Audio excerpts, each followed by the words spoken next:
All right, y'all. Welcome to All Politics of Local America's number one political hip hop radio talk show.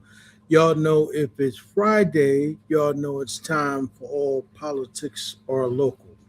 But more importantly, y'all know if it is the first Friday, y'all know it's time for Pastrami and politics with our beloved brother, of course, the one and only Deputy Mayor Rahman Muhammad, and brother Alturrick, the beloved brothers, going to come up first.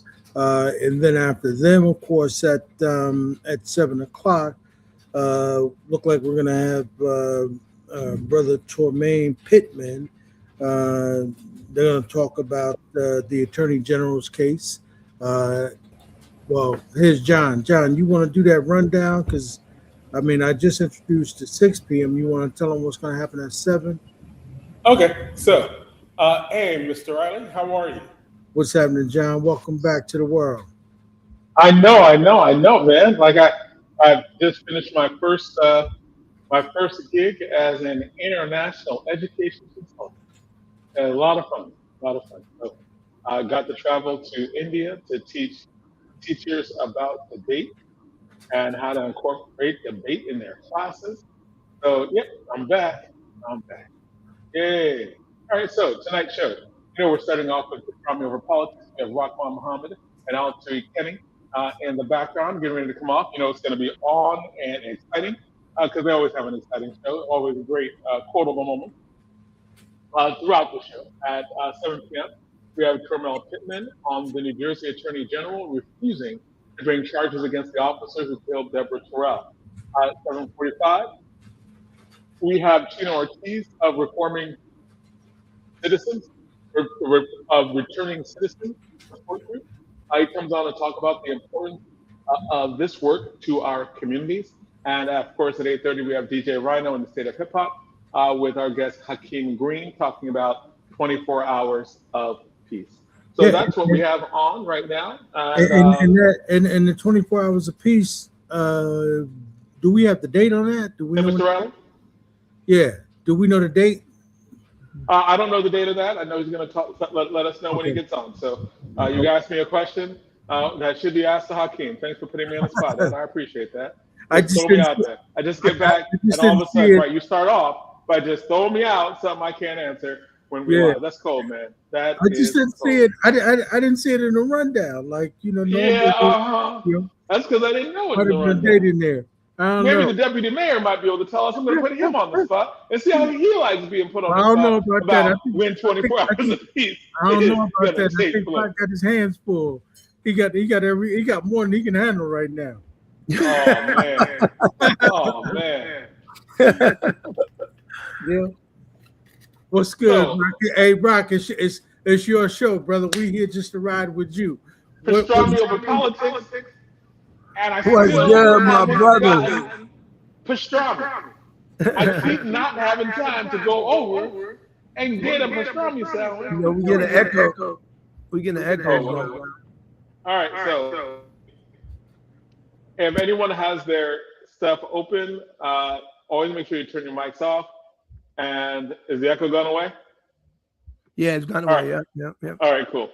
All right. So welcome, I got man. a thunderstorm in my background. I'm It's sorry, Oh y'all. going no! back. Oh, is that you, Yeah, Zai? You did Zahid. that, Yeah, Zai? that's Are you Zahid. running the broadcast right now? It's me, Shango, and Oya making storms. Wow. All right. Is that echo gone away? Yeah. Thank you, Zai. You come on the broadcast and then start getting the echo going. Wow, what a welcome homecoming this is. So, welcome back, Rahman Mohammed. Uh, all politics are local. Pastrami over politics. I know that it's been an exciting week for you. A lot of good stuff has gone on, and something tells me that there's some things that you might want to talk about. I mean, good programs that, what I'm saying, positive programs that's happening within the city of Newark. The negativity that, we continue to focus on, I think we need to spend a little less time talking about. But unfortunately, you have to clear the air because unfortunately people put out wrong information. The incident that everybody's talking about this week that then went viral, that happened between me and the councilwoman Unfortunate situation, by the way. You know what I'm saying? I don't necessarily think, and I said this to our staff, that I really don't want this term to be about me and her. I mean, but if it has to be, I mean, I'm willing to Rock, the councilwoman we're talking about. You said something? Oh, the councilwoman we're talking about. Yeah, well, you know, I didn't want to be doing that, but Well, we're talking about we don't want to say the wrong councilwoman. Well, you know, Councilwoman Donna Jackson. Yeah. Everybody way to instigate, Ed. Way to instigate. I know. Ed want to instigate. I just don't want them to think we're talking about Roundtree.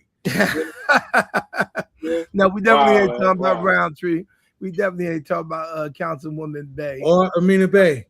Yeah, we're not talking about either one of them. Wow. But I mean, it's probably not surprising that this has happened. I mean, and it may not be our last. And listen, I would hope that it is, but if it's not, then so be it. You know, I'm a willing participant. You know, I need more clicks on my page. So, you know, anytime the councilwoman likes to engage me, you know, I get a lot of views. So, you know what I'm saying? I have no issue with participating, but you know, listen, I would rather the correct information is placed out into the hemisphere.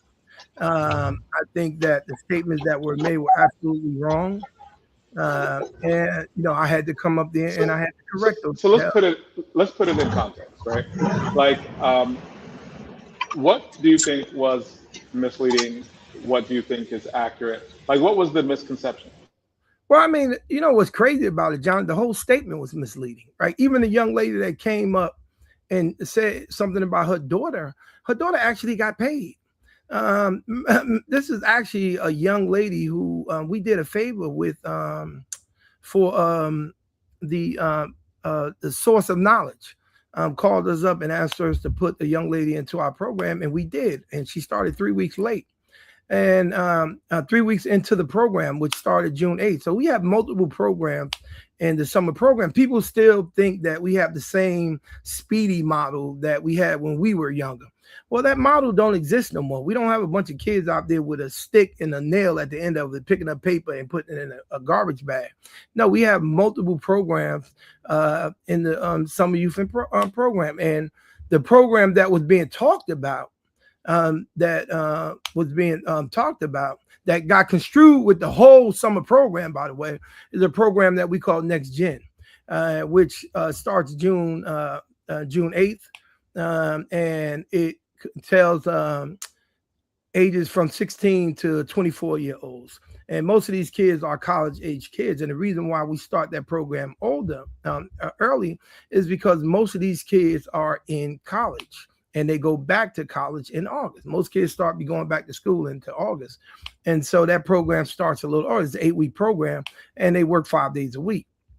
The statements that were being made up there, first statement about the young lady not being paid is just not true. She actually did get paid. And what's crazy about it, because I asked the parent afterward what was going on, she did say that her child got paid. So I didn't understand the point of saying that my child has problems with filling out a timesheet if she got paid. Like, you know what I'm saying? I just don't, you know, I don't understand the whole comment other than the fact, and people can make it what their assumption that what they believe, that I think these statements were said because the councilwoman, I got phone calls early that morning where people were telling me that the councilwoman was upset. And I reached out to her staff and to tell her staff that what she was saying was incorrect, and please get to her before she get to the council meeting to try to correct her so she can get the right information. And I gave the staff 2 people that I gave. One was an individual that I'm close to, who said to me, Rock, who's very active, by the way, in the summer program. And she said to me, Rock, I haven't heard anything bad about the summer program this year, so I don't know what's going on. And I said, well, listen, I need you to get to the councilwoman, and I need you to let her know that, you know, what she's saying is incorrect, that the program. Okay, so a lot of what we're talking about right now, it just seems like inside politics. I just want you to be more blunt. Like, what were the actual criticisms? Because you can't really get that from this conversation. And what actually has happened, right? Like, because people don't really get what the initial thing was. People heard, don't interrupt me. People heard a lot of the viral moments, But what was this about? Like, 'cause Well, I I didn't mean, really fully understand what it was about. that's because they cut me off. If you notice, the people that put videos out there only put what she said out there. They didn't put my response to her out there. You would actually have to go to YouTube to hear my response, to hear the entire response. What was said by the councilwoman was that we no longer hire 14 and 15-year-olds, that we don't have people working 5 days a week, which is not true, and that we don't hire after July 4th anymore, which is not true. We had a program that started July 6th. Matter of fact, the bulk of the program starts July 6th. In addition, the bulk of the participants in the program that starts on July 6th are 14 and 15-year-olds. And so I was trying to, you know, I had my director was up there, and when she was staying, I was in the back of the room, and when she was making the statements and she was going deep into saying statements that were untrue, in the back, I said to her, "That's not true." And she proceeded to say, "Be quiet, Rahaman." And because she said that, because my intention wasn't to come to the mic, I said, "Well, you know what, it's time for me to come to the mic so that I can begin to take this one over, because it's clear to me that this is going into a different direction, and I just need to be clear about what the position, the director of the WIB works under my department. And I just wanted to be clear about what was being said was not true. Matter of fact, it was nothing factual about what was being said. And I wanted to be clear about that. And so the statements was made. I mean, she said that, you know, she made the statement about I wasn't respecting her because I called her Donna, but she called me Rahaman. You know what I'm saying? I'm the deputy mayor, but she called me Rahaman. I mean, I've known Donna, the councilwoman, for over 3 decades. I mean, I'm comfortable with calling her by her first name. I mean, there wasn't intent of disrespect. It's just something that we were talking in the heat of the moment. But clearly, she wanted to change the subject because she knows she was wrong in what she was saying, and I was going to come up there and clarify it. And at the end of the day, just like listen, I don't work for the council. Nobody up there can give me orders. You can't tell me to be quiet. You know what I'm saying? I mean, the chair can say, you know, say deputy mayor, you know, let him talk. And I'll respect the chair, but I'm going to at some point have a voice. You cannot stop me. I work on behalf of the mayor, on behalf of the administration. And what people have to understand is that we work in a form of government where the mayor and the administration runs the government. The council is the legislative body. And we have a right. We have a right to go up there and state our piece. And if you give out wrong information, we have a right to correct that. But there are people on the councilwoman's staff, and I'm not going to call her name, who want to convince me that I am to allow her to say things because she just got there. And, oh, you just got to let the councilwoman be the councilwoman eventually. No, but you know how many phone calls we got after those statements was made from children who wanted to know if they were going to get paid next week? I mean, that's just not right to just put out that wrong information out there and knowing that is absolutely incorrect, especially when I offered to give the information when she got elected. I asked her to come down and let me explain to her about the summer program so that she can have the right information going into the summer, and that never happened. She told me she would do it, and she never did it. You know what I'm saying? So to me, to get up there and make matter-of-fact statements, see, it's a difference to me if you question a program. If the councilwoman would have said, you know, Deputy Mayor, you need to make sure that we do better at people's pay. Deputy Mayor, my understanding is we don't hire 14 and 50 years. Can you explain that? That's a different conversation than you making a matter-of-fact statement saying, when did we stop hiring 14 and 15-year-olds? Why didn't nobody tell me? Why don't we have people that work 5 days a week? This is just not true. These things aren't true. Actually, everything she said that we don't do, we actually do. And now, all this could have been cleared up if we would have turned around and had a conversation prior to the program starting where I could explain this to her once she got elected. And I was willing to do that. Now, do you think that part of it, I like a large part of it, and the reason why it went viral was the perceived interruption, right? Like everything you're saying in terms of, you have said all these things that are false. Here's how I'm going to lay it out. You said this, you said this, you said this. Could there have been a time, like after she finished speaking, after she finished making her point, where you're like, I just want to clarify, right? Like you said a lot of stuff. let me clarify it point by point.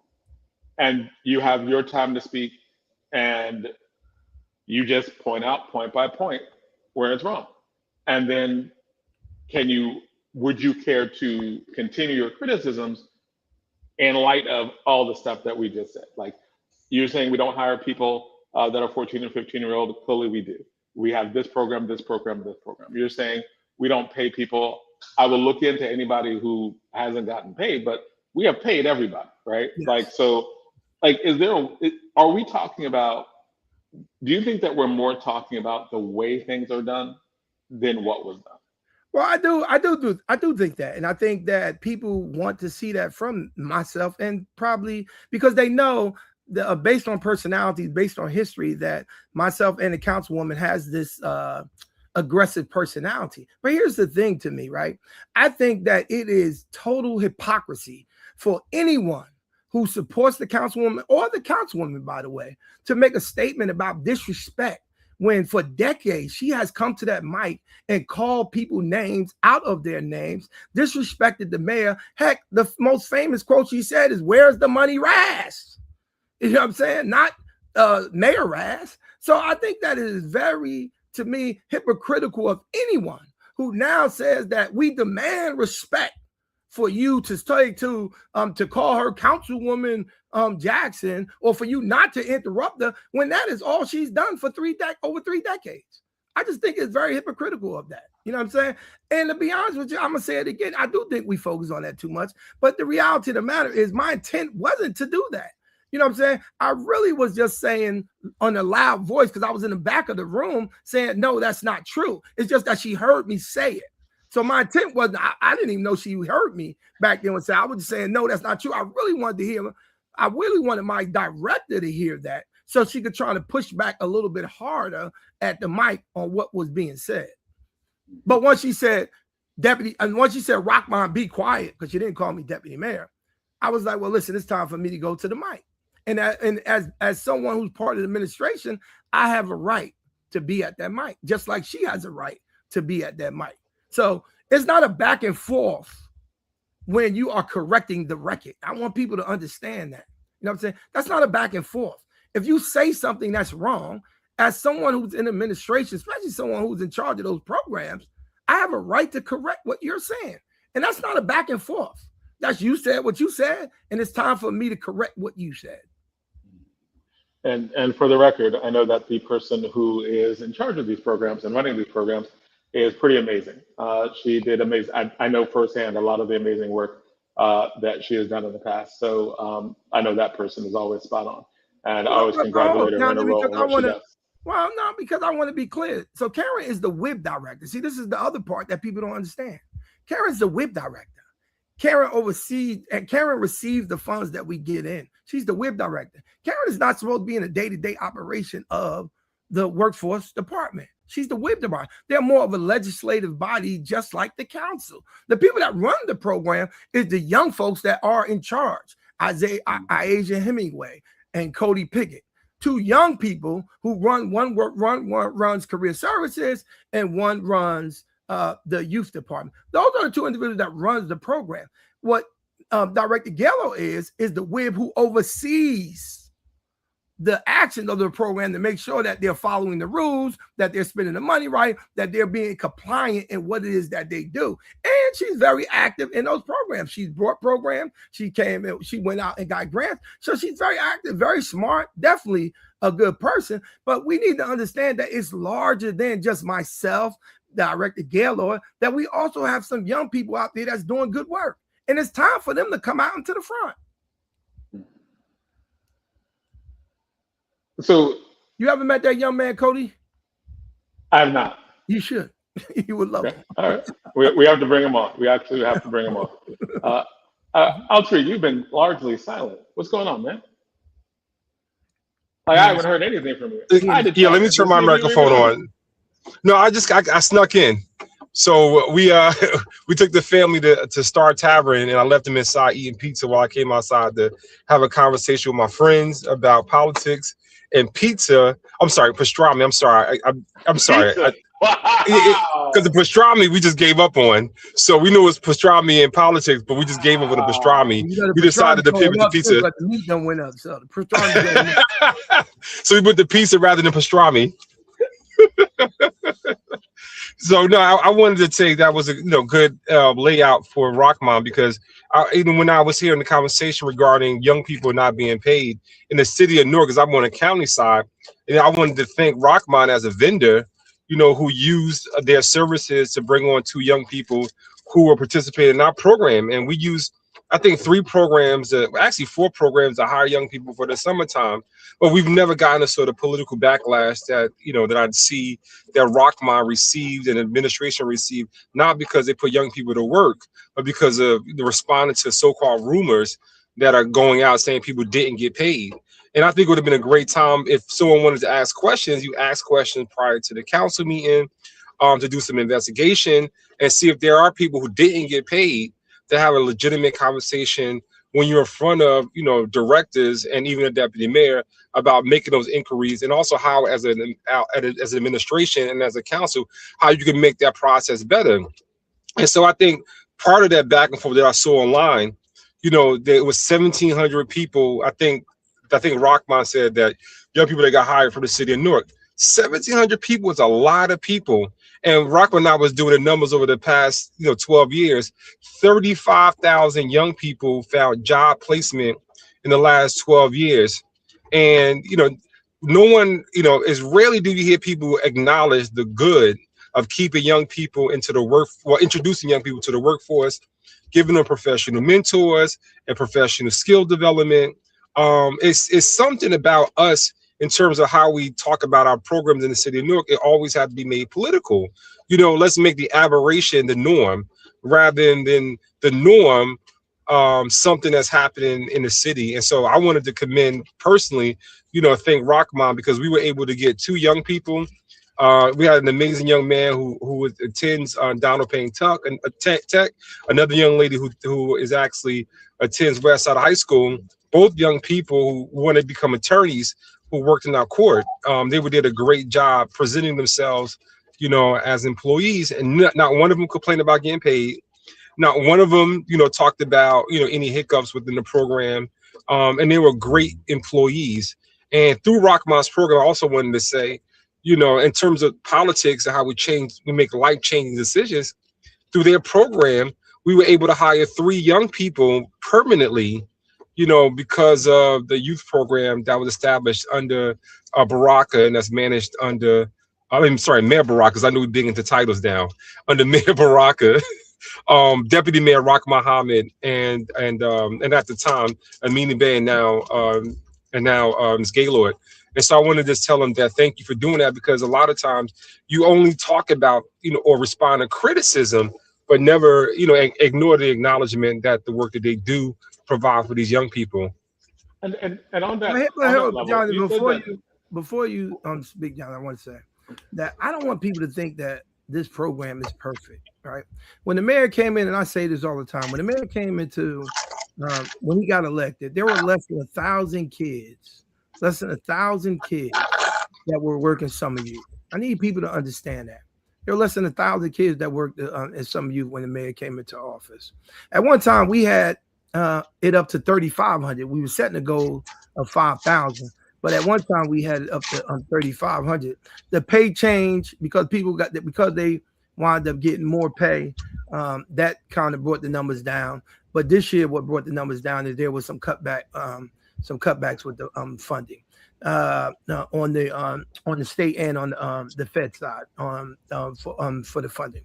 And so we had less kids. So I don't want people to think that there is a perfect program. And yes, you may have a child that is missed the pay. Most kids miss pays because of filling out improper timesheets, because they have to fill out timesheets. Most kids they might miss a day filling out their timesheet. They forgot to fill it out. And they got paid for 3 days instead of the 4 days, or they got paid for 4 days instead of the 5 days that they were due. You know what I'm saying? And so it's not that there is this perfection, right? We are paying hundreds of children. There's bound to be a few mistakes. And if that occurs, all we would like people to do is bring those children down so that we can correct it. But the notion that they're not going to get paid is what I have a problem with. There is no child that will be assigned a job, that will be working the summer, that will work that summer for free. Eventually, we will correct the mistakes if there was an error in their pay. I talked to 2 young ladies yesterday because of a transfer we made that got caught up into their sites, and the sites didn't turn in their timesheet. So the 2 young ladies wind up only getting paid for the orientation, and they didn't get paid for their work site. I talked to 2 parents yesterday about that and said, you know what, that is our fault. We're gonna take responsibility for that, because the site and our office should have made sure that we made that transfer and those young ladies got their props. So we're gonna take the blame for that, right? And we're gonna make sure that we go out there and fix it. So those things happen. I don't want people to believe that I'm trying to say there's this perfect program. I don't want people to believe that. No, there's not a perfect program. But I promise you that every year we strive to make the program perfect, to make sure we have as least bit of those type of payroll errors. And this year, to be honest with you, is the least. You know what I'm saying? Maybe because we got less kids, but it is the least amount of payroll errors that we have had in our past year. But the notion that a child will not be paid is just absolutely incorrect. Mayor Baraka took a program that was less than 1,000 kids. They have to understand there are different funding sources now for this program. Before, the only way this program used to get funded is through the city of Newark. And see, people have to come down if you're going to be in leadership. Because listen, I'm at the end of my road. If you're going to be in leadership, you should want to learn how these funding sources occur. The mayor has raised money every single year, over $1 million for the summer youth. We get money from the city funds. We get money from the state, and we get money. We use some of we owe money to pay for summer youth employment. That is what make up the summer youth employment pay thing. For the pay budget. And folks have to understand what are those budget lines, how they get paid, and how it is that we increased it from less than $1,000 to at one point we had 3,500 kids working in that program. I mean, you know, this is what the facts are, but we don't want the facts. Like Al said, what we tend to do is we promote just the negativity. You know what I'm saying? We tend to promote just the negativity into a program. I still don't understand how a child that got paid, that there was a complaint at the mic that the child's having problem getting paid if the child got paid. And the child started 3 weeks into the program. Like, I really don't understand that. I got to be honest with you. Like, the questions that saying, why does that exist?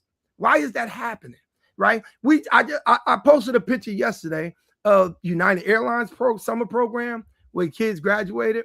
And I posted a picture of the 311 Carpenters program at Barrington High School where the kids graduated yesterday. Why don't we spend more time talking about that? Why we don't spend more time talking about that? Why don't we say, yo, I want to congratulate? Why? I had no council person. No council person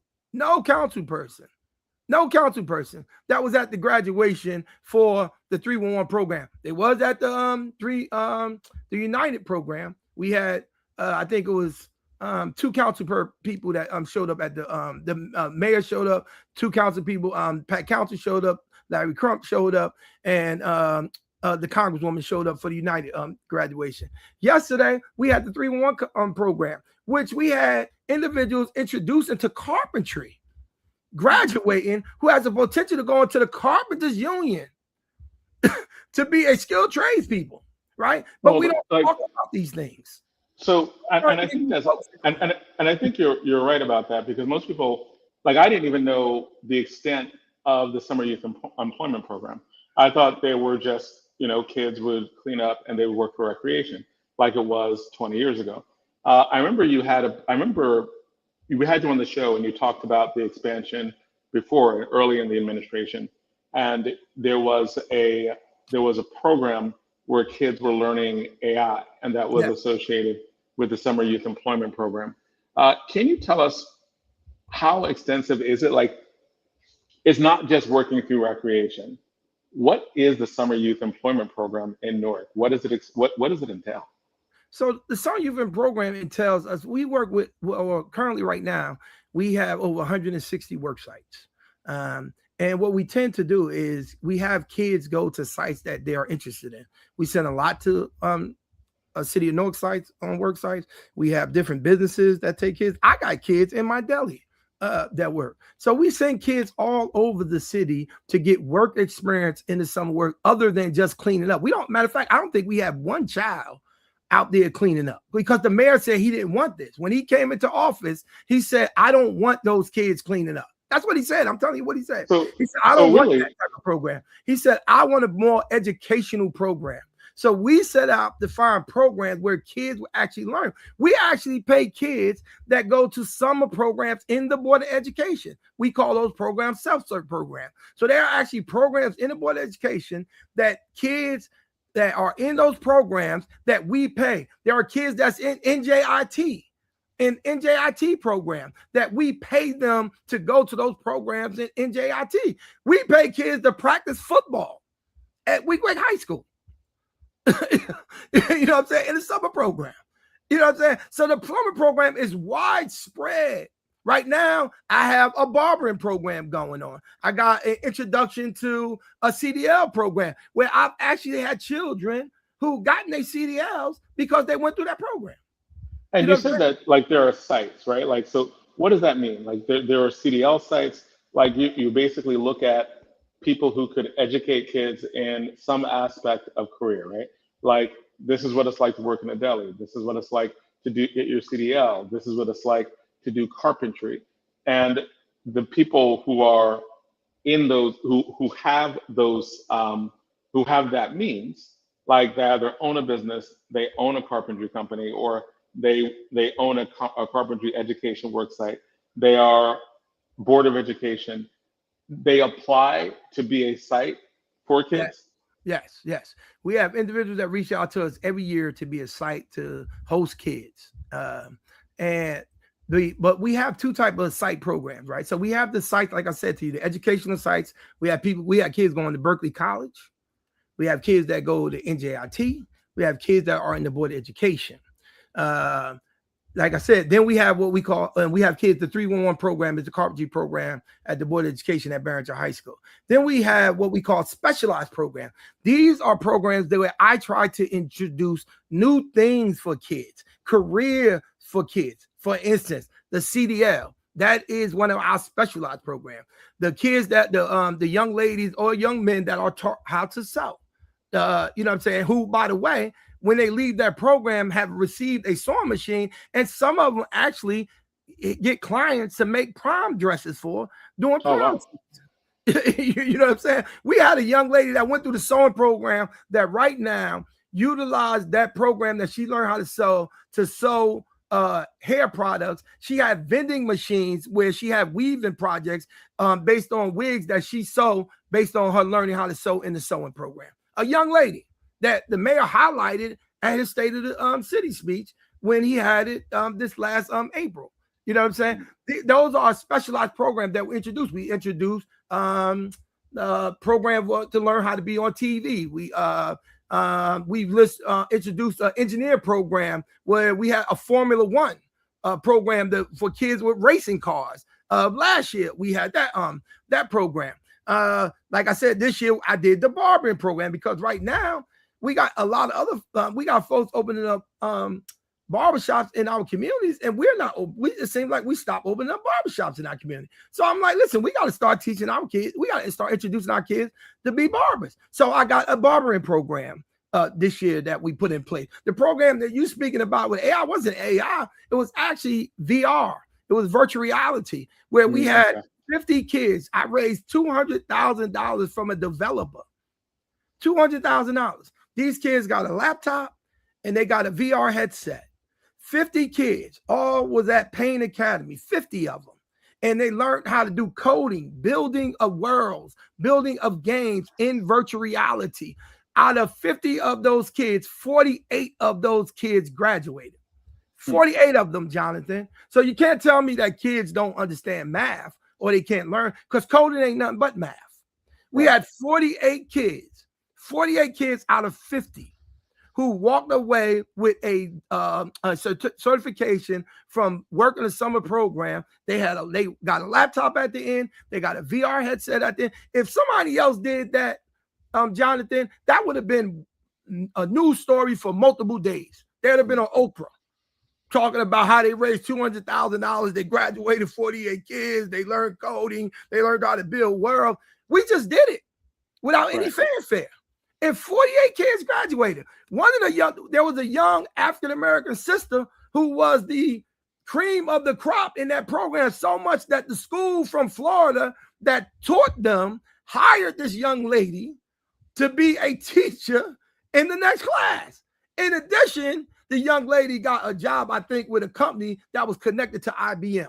And then another young man got a job that was connected to, I think it was a car dealer. I think it was the BMW dealership, all from learning from that program. So we try to introduce specialized programs to individuals so that they can learn.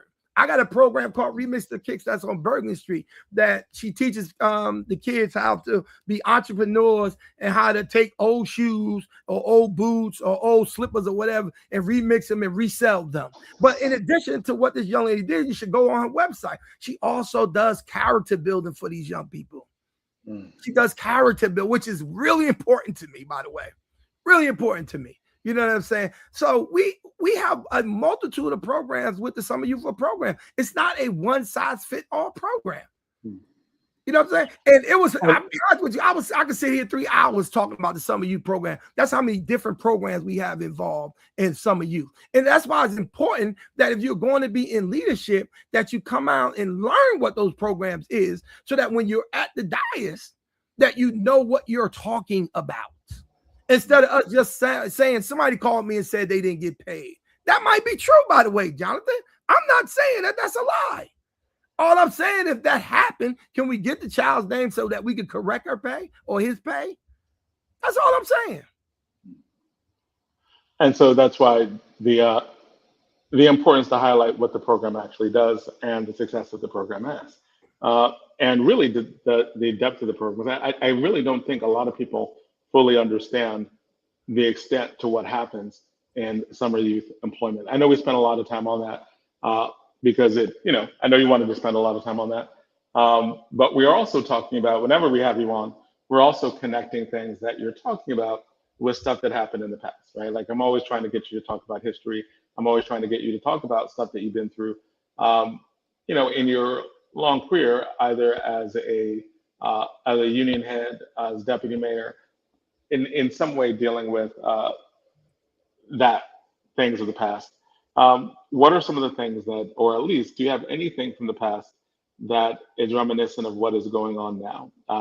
You've been through a lot of different eras in the city, and what it seems like what we're talking about is a communications issue, or I think maybe what you're saying there is not really a communications issue. It's a politics of bad faith issue. I think that's what you're implying what it is. Well, to me, like, it's a rush to judgment issue, right? I think that there are individuals out there that no matter who's in leadership, they're going to be antagonistic towards those individuals. And to me, that type of politics has to stop. You know what I'm saying? Like I said, we are at the end of, I'm definitely at the end of my career. You know what I'm saying? If the mayor keeps me for 4 years, I'll be with him for 4 years. So I'm at the end of, I have no misgivings that I'm going to be around the city of Newark government for the rest of my life. Nor do I want that. You know what I'm saying? And I would love for these young people. That's why it's important for me to highlight the other individuals that's in that, the young folks that's in that department who's running these programs. And I intentionally, you know what I'm saying, put those young people in position because it is time. And I remind my staff of this all the time. You know what I'm saying? Listen, I'm moving out the way. And here's what I'm going to do. I'm telling you young folks right now, I'm going to move some people with me. You know what I'm saying? Who needs to get off the stage too. You know what I'm saying? They may not want to come off the stage, but I'm going to help you move some of those people off the stage because it is time for your voice to be heard. But what does that voice look like?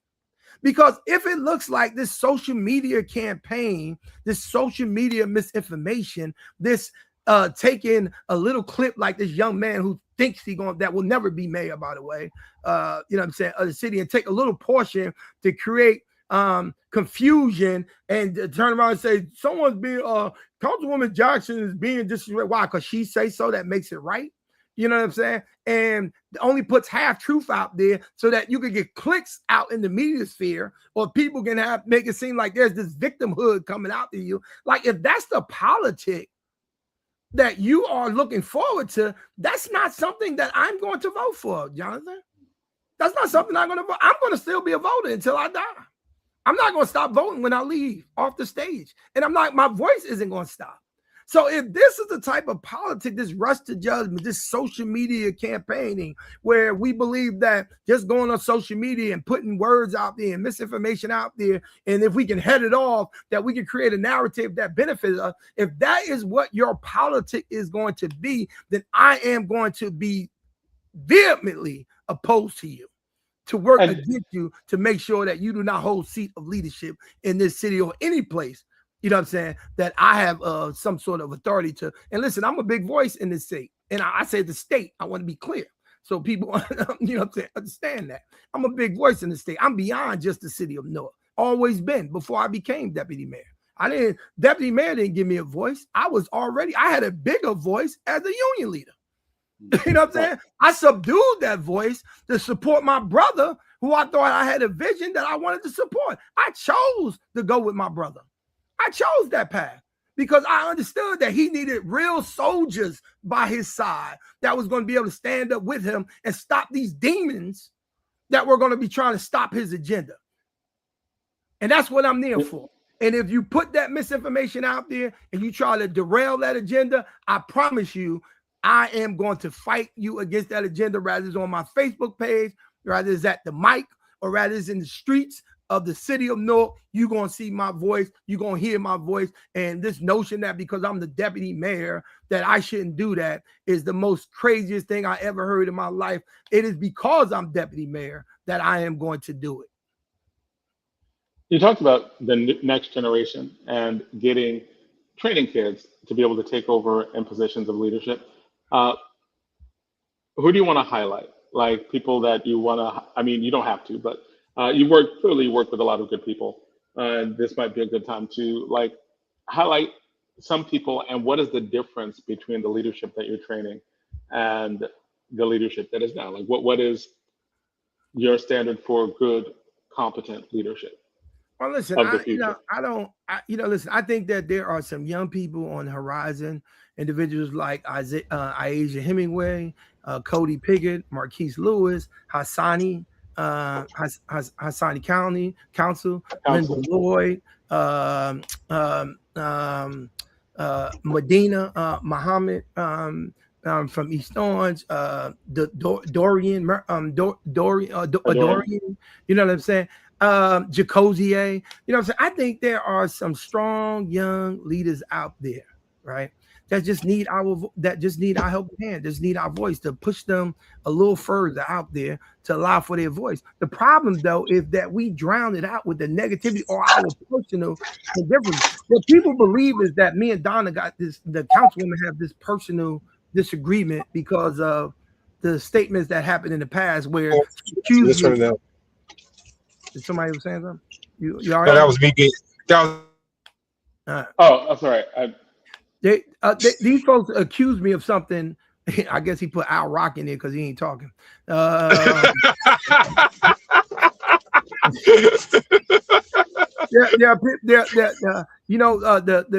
councilwoman accused me of something that I was investigated for 2 years of. That wasn't true. And people think that I still hold a grudge with her because of that. And I don't. Me and her have talked about that and we've moved on. I have no animosity with her because I'm not a crook. I'm not a criminal. I was investigated for 2 years. So these people that run around here talking about crook, I was investigated for 2 years. They took my computer. They took my financial records. They told my staff that they couldn't speak to me. That, you know what I'm saying, that they might call a grand jury. They went to Atlanta to talk to a brother that I gave a contract to do some videos. They went to a brother who I gave a contract to clean my carpet. They scared up an immigrant person who I hired, a contractor who I hired to redo the union hall, that I paid him very little money, by the way, and to try to convince him to say that I got a kickback from the little bit of money that I did pay him. I mean, these are the things that happen. You know what I'm saying? All that is a result of someone making a claim out there that was not true about me. So do I hold and harbor some defensive mechanism about that? Yes, I do. Have I forgiven it? I have. But have I forgotten it? No, I haven't. Y'all have to understand, my wife is a lieutenant colonel. My wife has top secret clearance. Y'all have to also understand that when they investigate my wife, they just don't investigate my wife. They investigate her husband. She can't get top secret clearance if her husband is a crook. That's fair. I need y'all to understand that. They don't just, the feds don't just investigate my wife when they go look at her background. They also investigate her husband's background. Because she's married to me. You know what I'm saying? So it is important to me that I stand out against misinformation when people call you a crook, because you can drag my family into this. You know what I'm saying? And they could be a victim to what your political agenda when it is a wrong agenda, when we should be focusing on the positive, all the things that I've highlighted that the Summer Youth Program has done and is still doing, and hopefully they will continue to do in the future. All right. So, Al Rock yes. wants to say something, sir.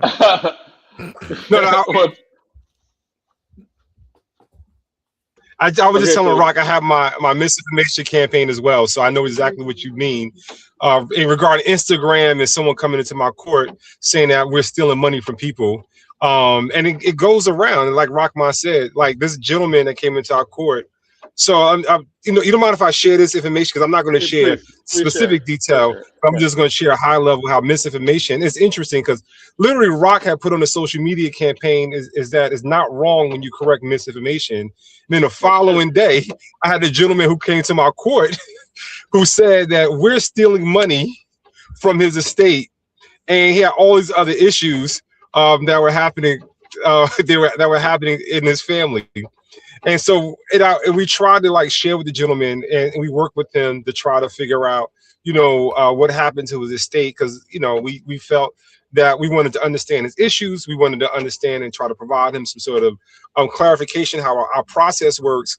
And then we also decided to work with him during the work hours and after work hours. But we also said to him and to people, and I put it on the social media page, that that we're not. Just because we're public employees doesn't mean that you get a chance to abuse us. You don't get a chance to talk about, us being corrupt and we're stealing money from people. My clerks who work in my court, we deal with 10,000 cases every year. We deal with people who die, people who are incapacitated. We deal with adoptions cases every single day. And so, I take offense to anyone that are saying that these public employees are stealing from them. Which is untrue, and it's interesting because in the campaign of misinformation, like Rahaman said, people can get hurt. Unfortunately, collateral damage happens, and so people read this information and people share it. And so this gentleman shared this misinformation on social media, and 137,000 people read it. And they shared this information over 500 times on social media. And the stuff that he said was absolutely completely false and was untrue. But as Rahaman said, and a lot of times that we as in public employees, is that people will spread misinformation because a lie has more is juicier than people telling the truth. And so that I have my moment right now. Well, I had something similar to happen to me where there was someone who was doing like bad things to kids. They wanted to cover it up, and when I'm calling them out on it, they started accusing me of doing all sorts of horrible things, and tried to do so in a way to destroy my reputation. I realized that there are actual laws in place, and I had them prosecuted. I actually went to the local municipal prosecutor, because cyberbullying is a thing. There are protections that are in place. They were brought into court. They were actually prosecuted. and that they had to, in order to not go to trial, they had to have a point-by-point retraction of everything they said. They had to get a lawyer. They were like literally prosecuted in local municipal court for it. I just happen to be very paranoid, so I keep meticulous records. So I had like 20 pages of evidence being like, this is how you know that this person lied. Here's point by point by point by point. I had to hire a lawyer, right? One of my former students, two of my former students who are lawyers, helped me out. They were like, hey, this is bad. This person needs to pay for what they did. Sure. And then it was point by point, right? So there are some protections I think that are had, and I think that there are limits to what people can say. And I think that to some extent, you know, people have to learn that you just can't write anything out there.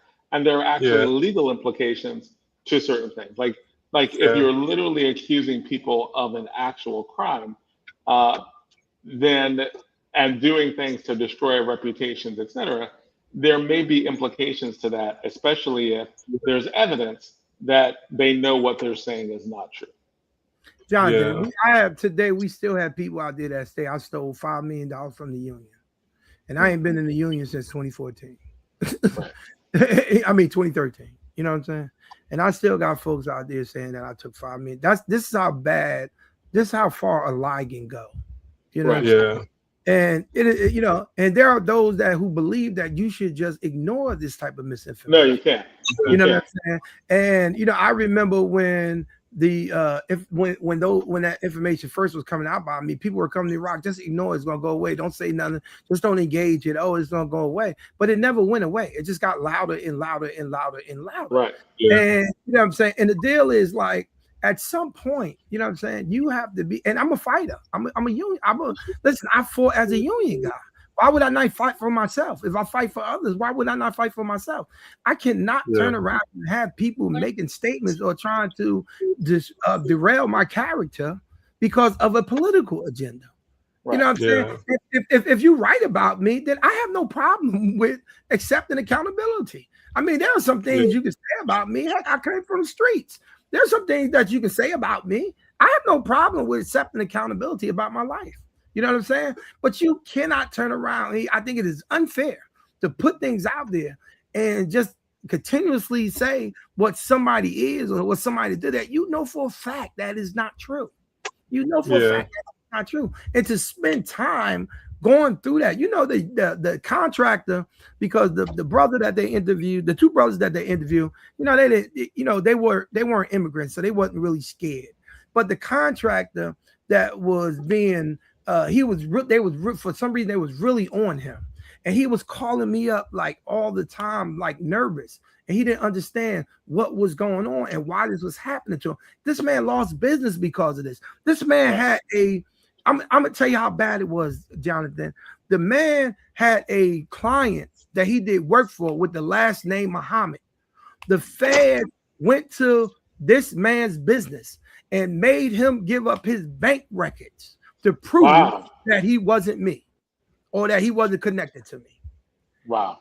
Now you know darn well that they never gave that man business that contractor any more business. Right. So because somebody was coming after me, they hit collateral damage, right? This immigrant who had was a contractor who just did good work. He actually did a great job. I told people I should have got an award for converting a brownstone to an office building at what I paid for that. This man did great work in converting that office space. Where was it located, Rockland? Next door to Alturrick, Kenney. I was next door to Alturrick.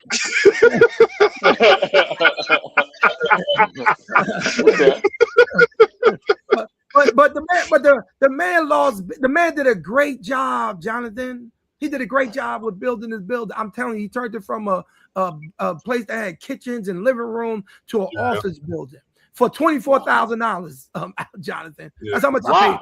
Yeah, exactly. To renovate a building for $24,000? Brother, did you hear what I just said? Because I bought the materials. So he did $24,000. I paid him for the labor. And this man tried to tell him I didn't really charge him no money. Like there was no money to give him because I didn't really charge him anything. You know what I'm saying? For doing the And job. how you gonna you must be a real cheap thief to get a Man, kickback off listen, of 20 I told them I should have got builder.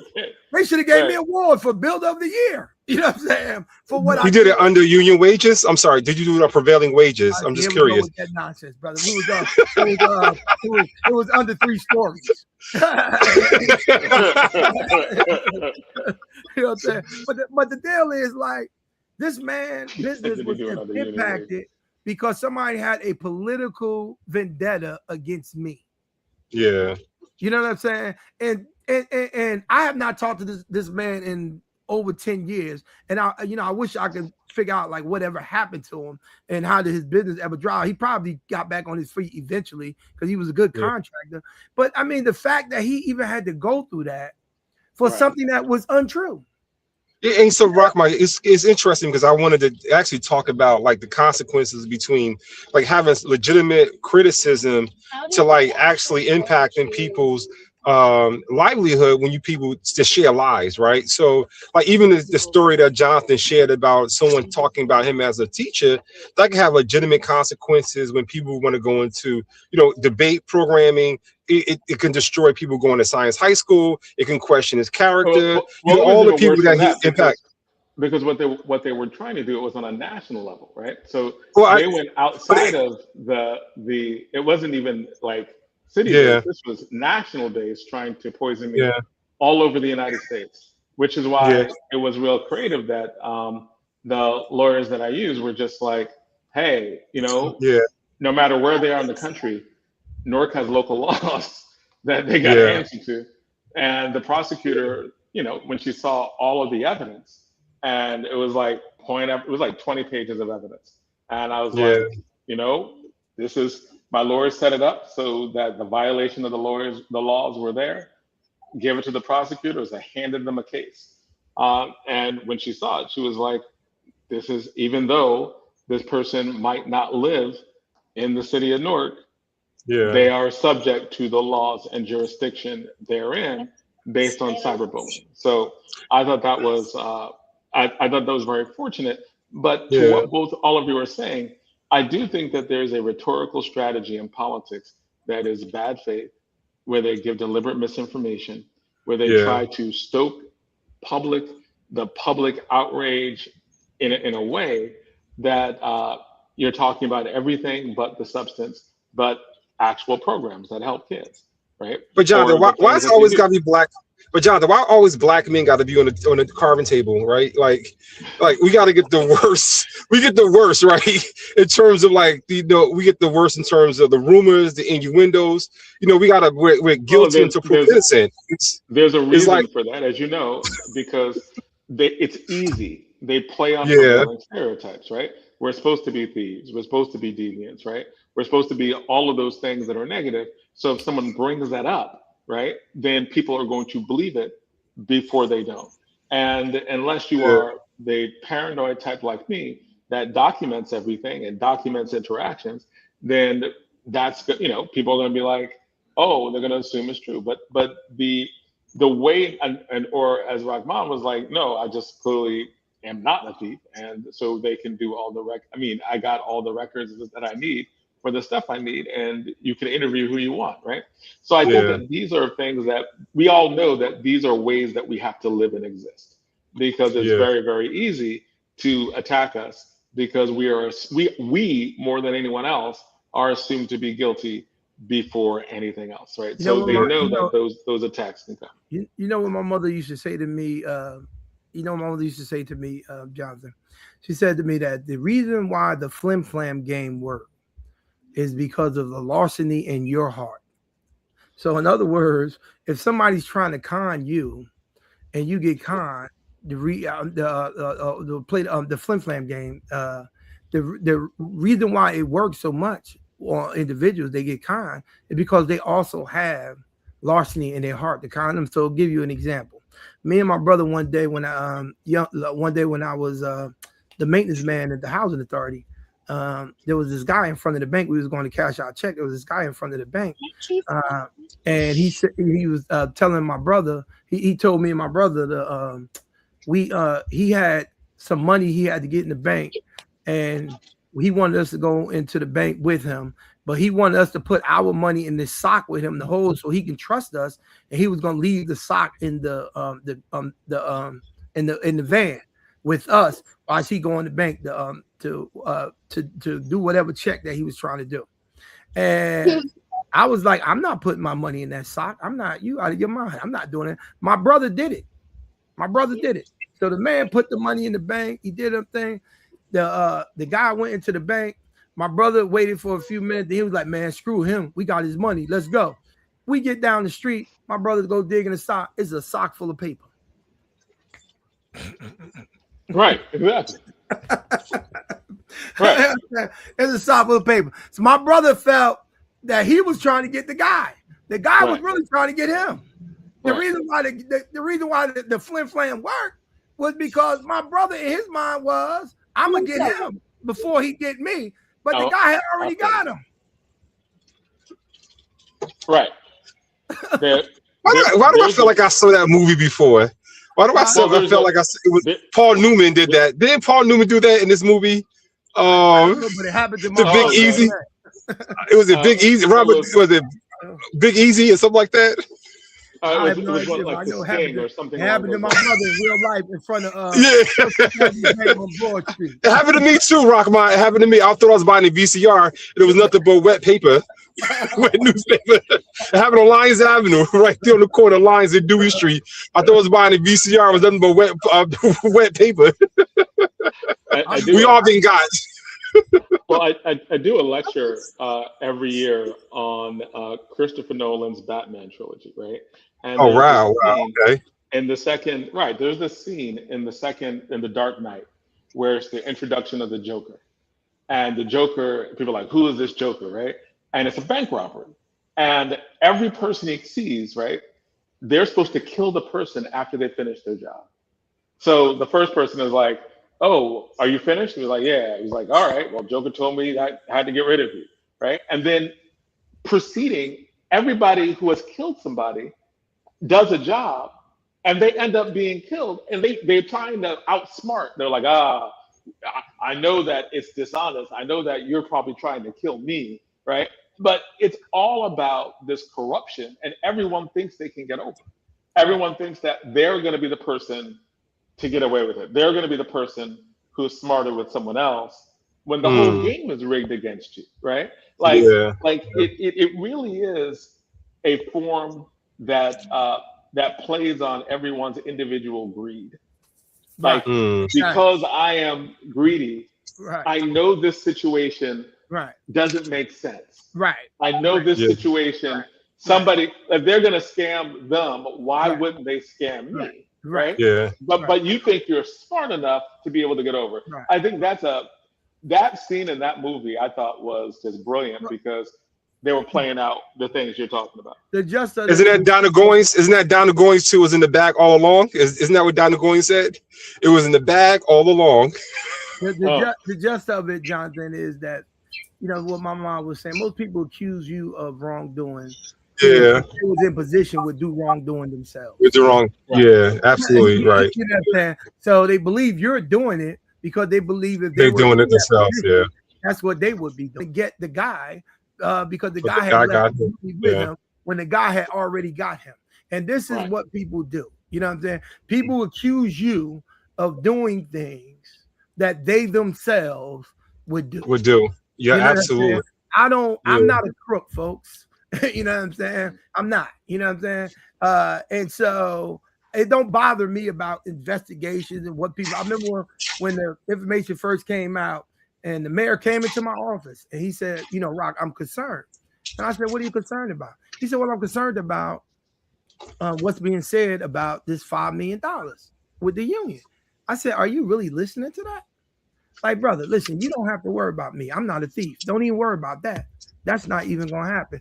And after that meeting me and him had, everybody that came up to him and said something, he was like, man, stop listening to that stuff. Rock ain't do that. Don't even pay any attention to that, because he believed in me. You know what I'm saying? When there were people who were saying, you got to get Rock away from you. Oh, he said the feds is coming to get him. He going to jail. You got to remove him. Blah, blah, blah, blah. He was like, listen, you know what? I talked to him. I don't believe it. And he was 100% right. You know what I'm saying? I'm not a thief. I don't do those type of things. He didn't have nothing to worry about. And so, and people don't have anything to worry about. We're not stealing children's money that I'm in charge of, kids getting paid. And if there is a child that did not get paid, because there may be a child that didn't get paid or didn't get the right pay, we will correct it. There is no child that will work the summer program for free. There's no child that who was assigned to a site, who worked that site, put in their hours, can prove that they worked there, and will not get paid. There's no child that will happen to. I promise you that. While I'm there, that won't happen. Okay. All right. Well, I know that this. I know our hour always goes by quickly. Alturrick? No, they wanted just. It's her birthday next week, so she's turning the big 1 2. Oh, happy birthday, Nisi. Happy birthday. I'll be out there with you next week. So. Happy birthday. Happy birthday, you brilliant little child. Tell your dad you're not trying to steal my name. Al Rock. His name ain't Al Rock.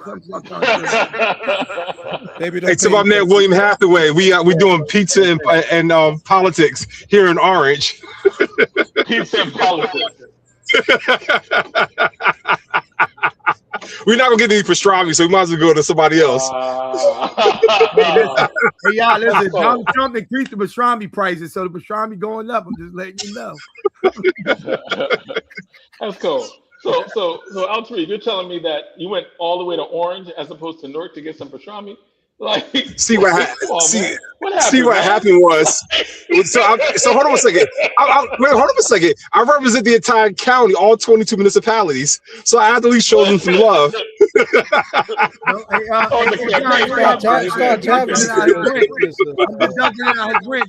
worry about it.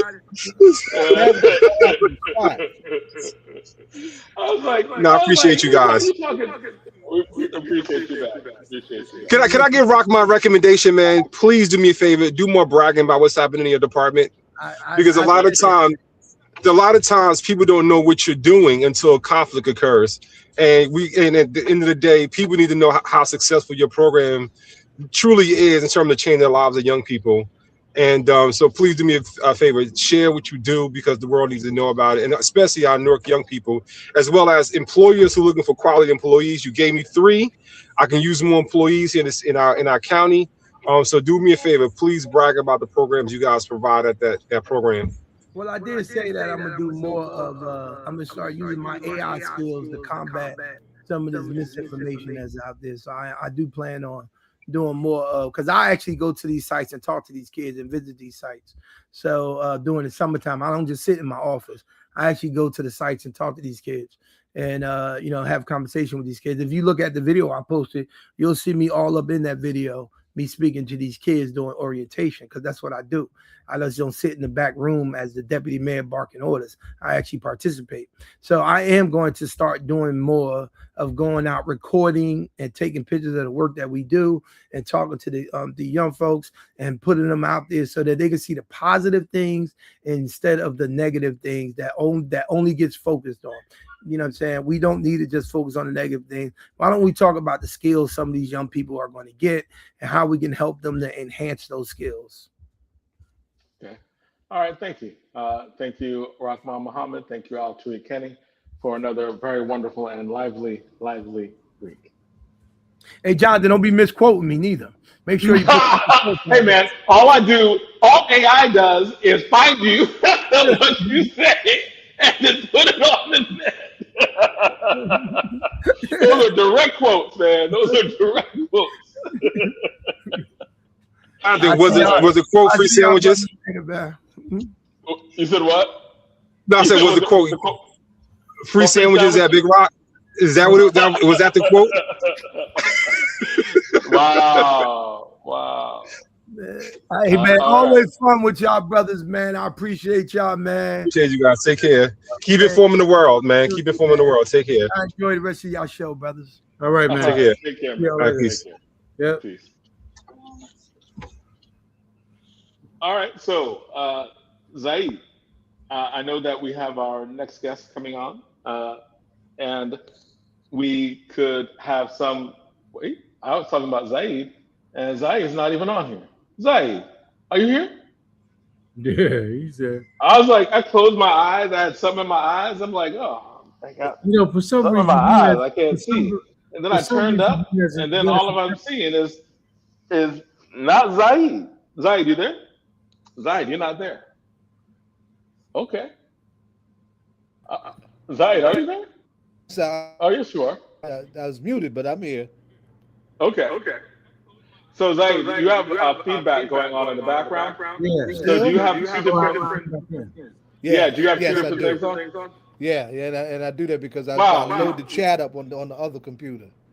Wow. So you have multiple streams going on, and you are on air. And I ain't that smart either. All right. So yeah, just take out one of those streams Yeah, I got you. and talk to us about the next section. Is Tormel on? No. I just texted him. I don't know why he didn't pick up. Let me. Y'all talk for a minute. Let me try and track him down because he should be on. So, all right, Ed. So talk to us. What have you been talking about this week Well, let's as we get ready for our next segment? So what? So Notice how I just threw you under the bus like that. I just said, "Hey, start talking." no. Well, I wasn't sure. What did you ask me a question?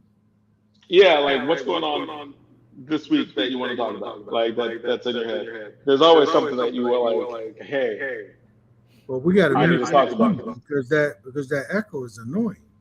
Yeah, I just muted Zaid because he's not shut off the other stream that's on his computer. So I think talk he to me. needs to What's go going out. on? I think he needs to go out and come back in. But I think the biggest piece in the news is actually Fauci. I think that they're trying to blame everything that happened with COVID on Dr. Fauci. Oh, do you think that? Okay, so there's a lot of news that I just tune out of, and it's just because, again, with the misinformation, they just lie so much, and those lies become so much a part of the life that we're just catching up lie after lie after lie. Like, I think the stuff with Fauci is just a distraction. I think that Yes. he's lawyered up. He's going to be well lawyered up. But I think that when they're talking about the Justice Department coming after people, who they should have started, like everybody should have been up in arms when they came after our Congresswoman LaMonica McIver, because that was the first big prosecution that was made up that they were doing. I think that they're making arguments. Like now, there's an article that talked about as I still you got stuff Still going on in the feedback? background. Really? Yeah, you should only have one thing on. Okay. All right, see if you can take that out, whatever is on. So you have only one Hey, Jonathan. one window open. Got somebody at the door. I'll be right back. Okay. Yeah, so I think that the main thing that should have been going on, all the protests should have been happening, was when they first attacked Monica McIver. It was a type of prosecution that everybody knows a lie. Like everybody knows she didn't beat up these ICE agents. Everybody knows that she did not assault them. Everybody knows that it is factually untrue that she was that the arrest was even legitimate when they were trying to arrest the mayor. Objectively, they should not have even tried to arrest him. Objectively, that arrest was thrown out. Objectively, they were the ones who committed acts of assault on the mayor, the Congresswoman. I think Congresswoman McIver, because they were touching her, they were pushing her, and none of that was legitimate. Bonnie Watson Coleman was almost knocked down during that. Like they literally attacked Congress people, and that should have been unacceptable. That should have been something that everyone was up in arms about. And now, when you have this situation with all of the other elected officials that they're going after, that they're forcing these criminal charges against, I think that it just needs to be called out for what it is. We know that in the last segment we had a conversation about people lying and the ways in which disinformation and misinformation works. I think we have an entire political party that thrives on it. I think that that technique, that tactic, gets used by other people as well, and I think that that has been that is the dangerous thing that they're talking about. Whether we see it on national politics, where people just lie and expect people to believe those lies, or whether we see that same rhetorical strategy in local politics, I think that that becomes also the problem and the issue. Zai, Can you hear me better? Is this better? on your There's end, nothing on. Yeah, is this better? Because you said you were getting feedback. I still am getting feedback, but when I put you on silent, I don't get feedback. I only get feedback when you're not on silent. So, I don't know where it's coming from. I shut everything else off. so you only have this one, Yeah. Shima? Yeah. Okay. So we'll have to do with it. Just make sure you mute yourself Right. when you're not on. As you were. So when you're not speaking. Now you just muted yourself. No, he did. No, I'm not muted. I was muting myself to see if it was any of us. You know. No, it's definitely Zaid. So, but Zaid, you need to introduce this next guest and this next segment.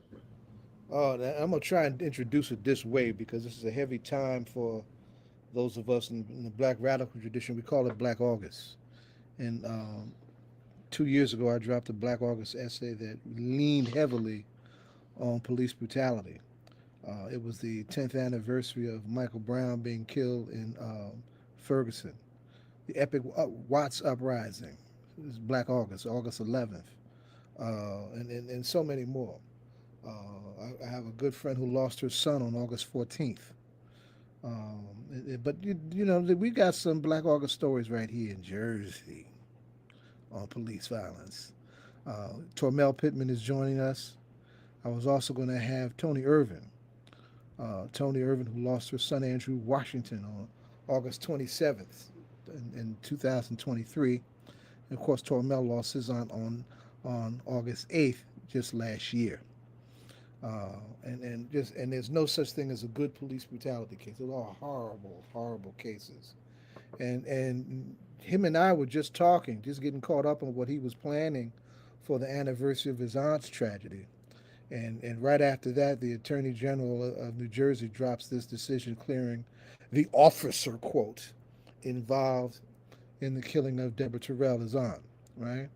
It wasn't an officer, it was 4 officers. 4. And that investigation was a damn sham. So what he had planned prior to this decision coming down is taken on a whole new level of edge and urgency by virtue of how this decision has come down. So I'm proud to welcome back Tormel Pittman, who is a strong voice against police brutality and has been in his own right for some years now. So like when they picked with this family, they picked with the wrong one, right? So I'm proud to welcome Tormel back and let him have his say for his family about this decision and about what they're planning for tomorrow. Tormel, welcome back to All Politics and Local, beloved. Hey, peace, Baba Zayed. Once again, I want to appreciate and thank you for just your time, your effort, and your energy, and your decades of sacrifice, man. You know, without you, there would be no me, and I say that wholeheartedly. Yeah, we were, and it's funny how we were just communicating about what is about to transpire with my aunt, and then like minutes later, after me and you got off of the phone, I received a message about the officer not being indicted. So that was strange. So yeah, it just took on a whole nother event I mean, yeah, we had to change the strategy as far as the event goes and go from anniversary or remembrance to a full out protest and a fight for justice, which is both one and the same. But yeah, there was no indictment on the officer. There were actually 5 officers. One wasn't in the camera's view, and so yeah, this makes the 4th person that was murdered in New Brunswick, New Jersey. 2 women, 2 men, and no indictments. Since 90. Sean Potts was, I think, 92 maybe, 90, and yeah, we haven't received an indictment. 2 black women, 2 black men, no indictment. What makes it a little different in this case was the other 3 people who were killed by New Brunswick Police Department. They were killed by white officers. In this particular case with my aunt, there was no white officer on the scene. There was no white officer involved. Asian officer, Latino officer was the one that shot her, and 3 black officers were involved. Black officer actually orchestrated the entire ordeal as far as how they were going to ambush her and things of that nature. So it is, it's no good. There's no good aspect in this, but what's beneficial to the movement is we can purely fight a system now, because the system operates regardless of who's operating it. The system operates to target black people in general, for the most part, regardless of who's, pushing the levers, making the decisions, or, calling the shots. It's all, to target us. And, when things like this happen, especially when I'm on the inside looking out now, the energy is different, man. The energy is different, and we got to make sure that we stay vigilant, and just not there for 1-year anniversaries or 5-year anniversaries. We're actually, pursuing justice. And what justice looks like to me is accountability. What accountability looks like to me is a culture change. What a culture change looks like to me is changing the fabric of New Brunswick on her behalf. Streets named after her, legislation passed on her behalf, community centers. We have our own fully funded task force that can address people with mental health issues, not just the government funded or the government sanctioned organizations. We need our own task force, and we need to make sure that this don't happen again to another 68-year-old. And yeah, I'll land with that. But for the most part, we'll be here Saturday, 3 p.m. It's 32 Kirkpatrick Street, if I'm not mistaken, New Brunswick, New Jersey. And this didn't really change my my energy or my strategy whatsoever. I knew there was a lot, an extreme chance, a huge chance that the officer wasn't going to get indicted. And when things like this happen, as a community, we have to prepare for that, and we have to expect it. So, there's no more. Once I received a phone call that the officer wasn't going to get indicted, it pales in comparison to the phone call I got saying that they just shot her. So, this is just the after effect. And I want to share, of course, our own support, love, condolences, and healing thoughts to your family for having endured that. And of course, there's some other things that came up in our shared response to that. Yeah, I remember and was pained to witness how the church that should have taken better care and been more respectful of your aunt's legacy did not do well with that, right? We didn't forget that. And of course, it also happens on the heels of us fighting for something that got on the books, right? And Middlesex County is in the bill, and that's called the Seabrooks Washington bill. That was to pilot community-led crisis response teams to people in mental health crises in several counties. And the counties that it turned on, of course, was Hudson County, where Drew Washington was killed, because he's one of the names on the bill, and Passaic County, Patterson, where Najee Seabrooks were killed. They were killed within several months of each other. and we were able to at least do a little better with the narrative on that front. And that push, they gave us a push for that bill. And we got a slew of other families before and after their incidents that testified all of that to get that over the hump. And it took 2 to 3, almost 3 years to get the any of that funding released to start those programs.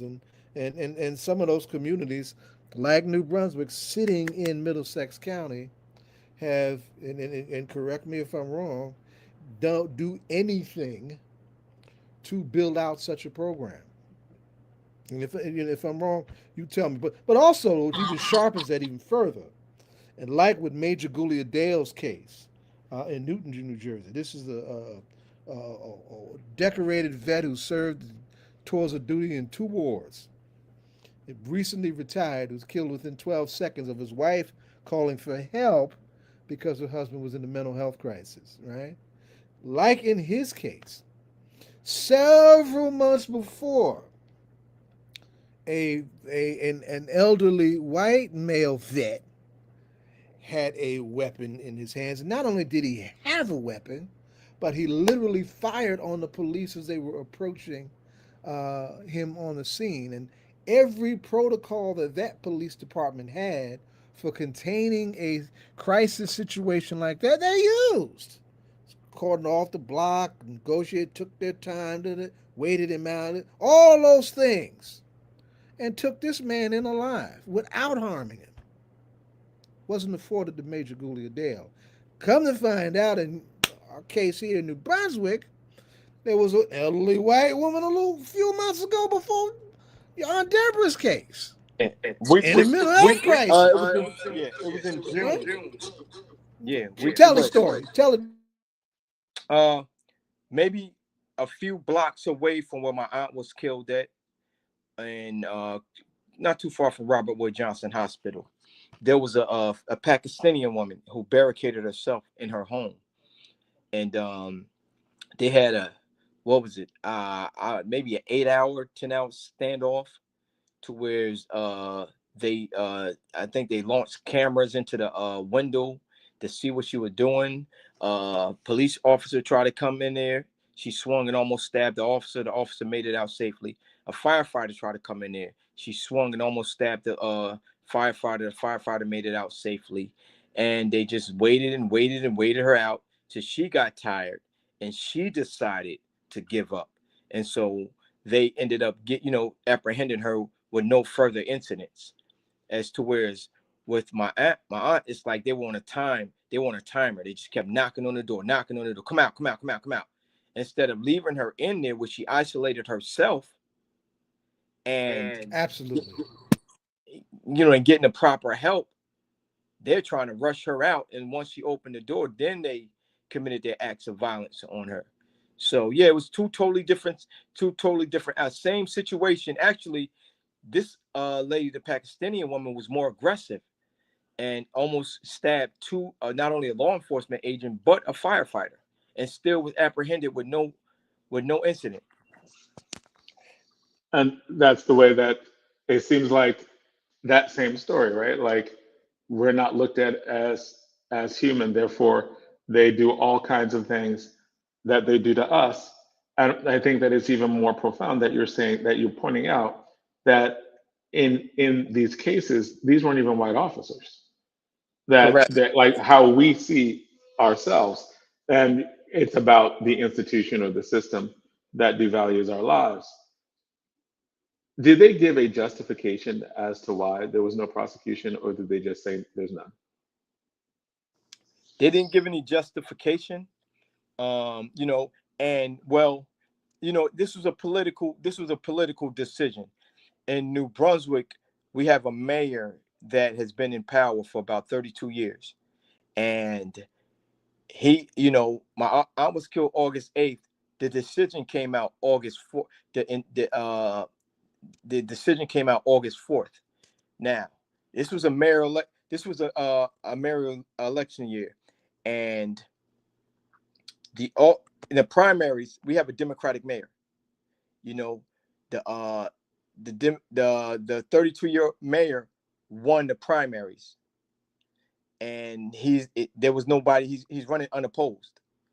So I figured if he would have lost the primaries, I think that officer would have got indicted. So he's running unopposed, and he's definitely going to be mayor. He has nobody to run against outside of the primaries.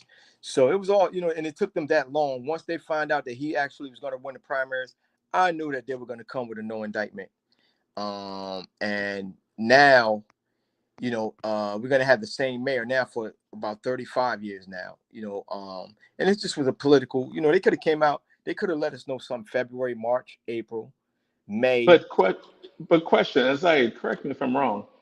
Isn't there state law right now where there has to be a mandatory investigation of these things and mandatory prosecution? That was, I believe it was, there was a bill that was passed that I believe Brittany Timberlake passed or pushed. When Brittany Timberlake was a fresh person senator, I'm going to say freshman because she ain't a man, right? Right? When she was a baby in the legislature, in the assembly, she got pushed through, and she went through a lot to do it. The independent prosecutors bill, which puts all police-involved killings in the lap of the attorney general, right? And for all and before that, county prosecutors dealt with those kind of things, and the track record on that was terrible, right? So up and down the state, it was terrible. So was this the state saying they wouldn't prosecute? State attorney general, yes. And not only did they just clear these guys the way they do, but the narrowness of the character of this investigation, and it's all in how they laid it out in their decision, was just pathetic. Just pathetic. So you look at same videos, right? And there's other video footage that goes beyond, Terrell, correct me if I'm wrong, that goes beyond the footage that the officers had, right? Correct. And he lays out a lot, right? The narrow character, the deliberately narrow character of focusing just on one officer involved just speaks volumes about the total lack of integrity, I would dare say, of the character of that investigation, even though it was the attorney general. So what does that mean? It means that what are the holes that perhaps need to be filled in the attorney general's bill around that kind of prosecution, right? How do we strengthen that bill so we don't get these wishy-washy investigations, which we have gotten? And listen, right here locally, let me just make this point. We got another case, low-hanging fruit, Wally Bay. We were literally on the streets of Newark for Dr. King's birth anniversary, and this young brother gets killed. It's videotape. And they're dragging their feet, right? The officer with a bad track record who did it. Name is Nasheed Reynolds. Put it out there, right? What are we talking about? And of course, they made themselves look real funky at Delaney Hall, right? The state police went to Delaney Hall and did a full frontal attack on peaceful protesters there in a way that was a throwback to the worst days of protests in the 60s. Just context. And so it's wild because you're saying that the law was passed statewide for independent prosecutor investigations. And these independent these investigations by the Attorney General not only are they not prosecuting, they're actually not giving us a reason why they're not prosecuting. Like there's no, here relating out the evidence, this is why it is not a prosecutable offense. Like there's no explanation being given by the Attorney General. Oh, they give explanations, but they're weak. They don't comport to evidence that's public. You can go to the New Jersey Attorney General's office page and they'll give their account of the investigation. But if you look at that account and what we all have seen with our own eyes, that does not comport to the same reality. What have been what are their recourses? Is there a next step? Tormel, you take that first, and I'll jump in behind you. Yeah. The next step, I think, is just, organizing with the family and pushing to get laws and legislation changed or implemented. And when I say organizing with the family, I mean, especially the immediate. I don't, because right now, from here on out, a lot of families fall short because now it's a money grab. Now it's like what the most money you can get. And I'm advocating. I'm her nephew. I'm not, her direct son. She has 3 sons, but I'm advocating that the family don't get a quarter. We want justice and accountability. And I don't want this to be a money grab. I don't want this to be all's failed now. The only thing we can do is get money. No, we can keep her name alive. We can keep her legacy alive, and we can protect the community through her sacrifice. So, I gotta hit that home to the family that anybody who's looking for a payday, looking for a check, looking to get some compensation over the murder money of our loved ones is not tolerated. I don't advocate for that murder money. I want accountability. And if there is some compensation to be awarded to the family, I think every cent should go towards keeping her legacy alive. So the first step is, getting my family to go in the right direction and making sure that they stay steadfast on getting accountability for our loved one. And when you're talking about money, like often the reason for going for a civil suit is to punish the department, and the department should be punished, right? Like civil suits are a way, like if it's millions of, like it should be high enough so that the department has to pay their insurance rates go up. They're Yeah. uncomfortable. They have to deal with the back end of them using too much force. But they don't. Yeah, a It, lot of times, it's the taxpayers that are paying that money. The department, they don't mind because the taxpayers are paying that money. It's the people, not the department. If the department was paying that, this would happen a lot less, and it I, would be, you know, and but and but but I'm saying when the department has to pay, that is public pressure if it's high enough. If departments have to pay millions of dollars and they're paying millions of dollars for this, that gives them independent spotlight. And like I would recommend making them pay through the nose, millions and millions of dollars, as much as I don't care what's done with it, but I think that this is a taxpayer problem.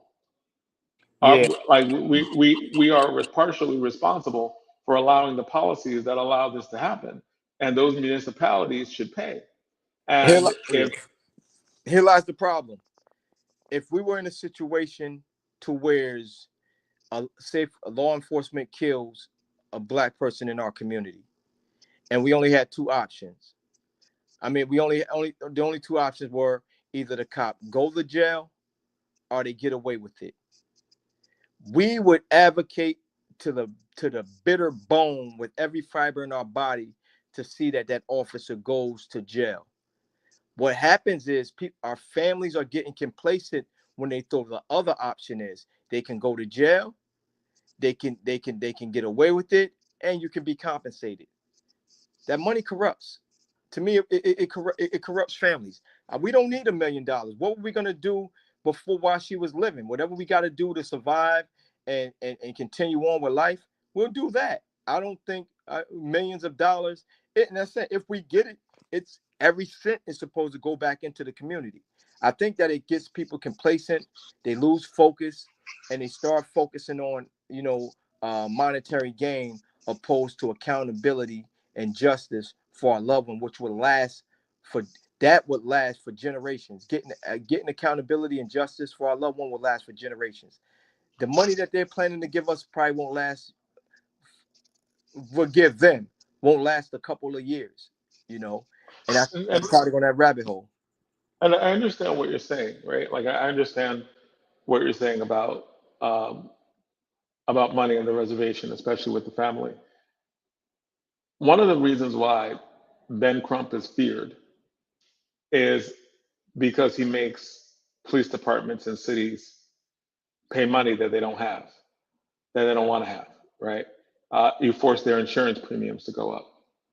You increase the cost of their anti-blackness. And I think that, and I understand everything you're saying, right? Like, but to think about, they may or may not prosecute, right? If they say they're not going to prosecute, and we demand prosecution, that may or may not happen, based on them not wanting to do that. And maybe the strategy is all on, right? Continue to press for prosecution, continue to press, the federal government won't do anything right now, but continue to press because eventually a federal case might be able to be made. And when we have a different administration, right? But I do think make them pay any way they can pay. And I would encourage, because I think what happened was wrong. Like what happened was wrong, right?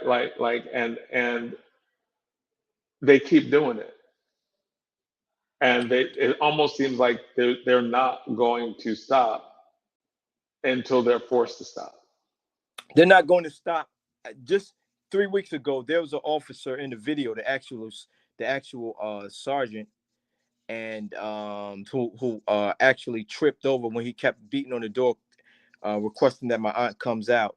And when he backed up, he tripped on the floor, and that forced the other officer to start shooting her. That officer that actually fell on the ground, I seen that officer 3 weeks ago. And when I saw the officer, I was in line. He was in front of me in line in an ice cream parlor waiting to get ice cream. And I was with my family, about 4 or 5 people behind him. And I noticed him before he noticed me. So I watched him for about maybe 10 minutes. It was a long line. So I watched him about 10 minutes, moving up forward to get his ice cream. And I'm just paying attention to the lady that was hanging on to him, hugging on to him. They're laughing, they're giggling. They're, smoozing and cuddling, waiting to get their ice cream. And then when he noticed me, he's kind of straightened up. These officers didn't lose a wink of sleep after they murdered my aunt. And even if the family was to get compensated, that's not going to mean a hill of beans to them because they got away with it. And there's no accountability. The only pressure that can be put on them is the pressure that we receive from the family. They're going on with life. Everything is going smooth. They're out getting ice cream. And that's a huge problem to me. And no money can fix that. Let me just jump in because we got to wind this segment down, and I appreciate Tormel coming on, and just come back to where I started with the other piece of legislation that did happen, and that's Seabrooks, Washington, right? New Brunswick has, meaning Middlesex County, from that bill, $2 million on the table to create a community-led crisis response team. New Brunswick and Middlesex County need a CCRT, Seabrooks, Washington conversation to activate that resource, and to Terrell's point, they ought to name it after his aunt. Because what happened to his aunt is what the program is supposed to prevent. To be full circle and to have some reparatory character, right? So it does what it's intended to do, and her name is not lost in vain. And to his point also, listen, all due respect to Ben Crump, Ben doesn't advocate for structural change. All due respect to him, right? High profile, gets good settlements. The Breonna Taylor case got $12 million. And they're not mad about that because our lives, why are we putting dollar signs on our lives? And usually a lot less than that. But the Justice Department is no longer the Justice Department that had them under investigation. The Justice Department is now coming after folks like you and me.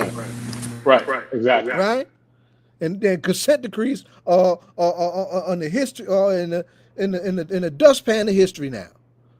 Right? So he is absolutely spot on in terms of what's saying is that they are comfortable with accepting that paradigm where we will pay some of them off just to go away, but we ain't changing how we get down and keeping our Negroes in place.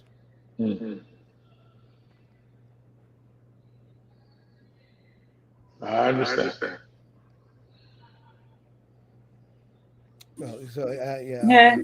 Tormel, you still there? I hope he didn't drop off. Did we lose Tormel? He might have been his connection. I think so. There's Alturrick coming And in, and Chino Ortiz should be coming in. is back there, but he's not fully back there. He needs to go out and come back in as well. Well, Jonathan, I want you to also look for Chino Ortiz should be coming in, and Chino Ortiz is there's a sister named Masika is supposed to be coming in with him also. They all went to No. Selma for the anniversary of Selma. Chino Ortiz is not fully connected. I see him only half back there. Okay. You said you see Chino? Yeah, Chino he's back here, but I don't see him because his device is not fully connected. So he has a bad connection on his side, so he doesn't come through. Okay. How you doing, Alturrick? I'm all right. Yourself? I'm good, sir. No complaints. Yeah, peace and blessings, everyone. Good. Good. I'll reach out to Chino. Just tell him to reboot. Okay. Okay. All right. Well, Donna, you can start the segment. Okay. He just texted. Workers are planning to join us. Okay. So, all right, we can start with Alturrick. So, Alturrick, I wanted. So I love the work that the returning citizens are doing. Do the introduction, Donna, so that people know who returning citizens are, et cetera. That's what I'm doing, sir. Welcome back. Thank you. I love the work that Returning Citizens Group are doing. And I want to take this time because I'm not up to date like where you guys have done lately. I know the work that you have done around legislation. So if you can introduce yourself and let our audience know what it is that you're a co-founder, what it is that the Returning Citizens Group, what did you find yourself based on, and what are you currently doing? Hey, Chino. Hey, Donna, how you doing? Other side, So- everybody. Good evening. Good evening. Yes.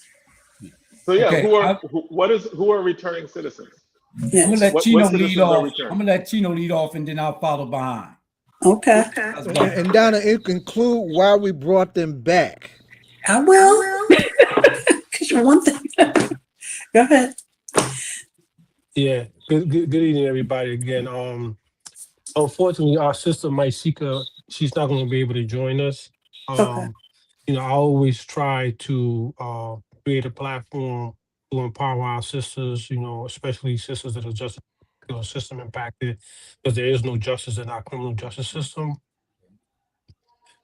Fortunately, she's not going to be able to join us. But really quick, the Returning Citizen Support Group was founded by myself, my brother Mello, and Alturrick, who's my twin. And the reason it was started was when I was in prison. I saw brothers that I grew up with inside the prison system and brothers that I knew from the outside that were serving time in prison with me come in and out of the prison system once or twice, but like 5, 6, 7 times. Like it was a vacation every 6 months. And I was like, yo, bro, I'm trying to get out of prison. You keep coming back. Like what's going on?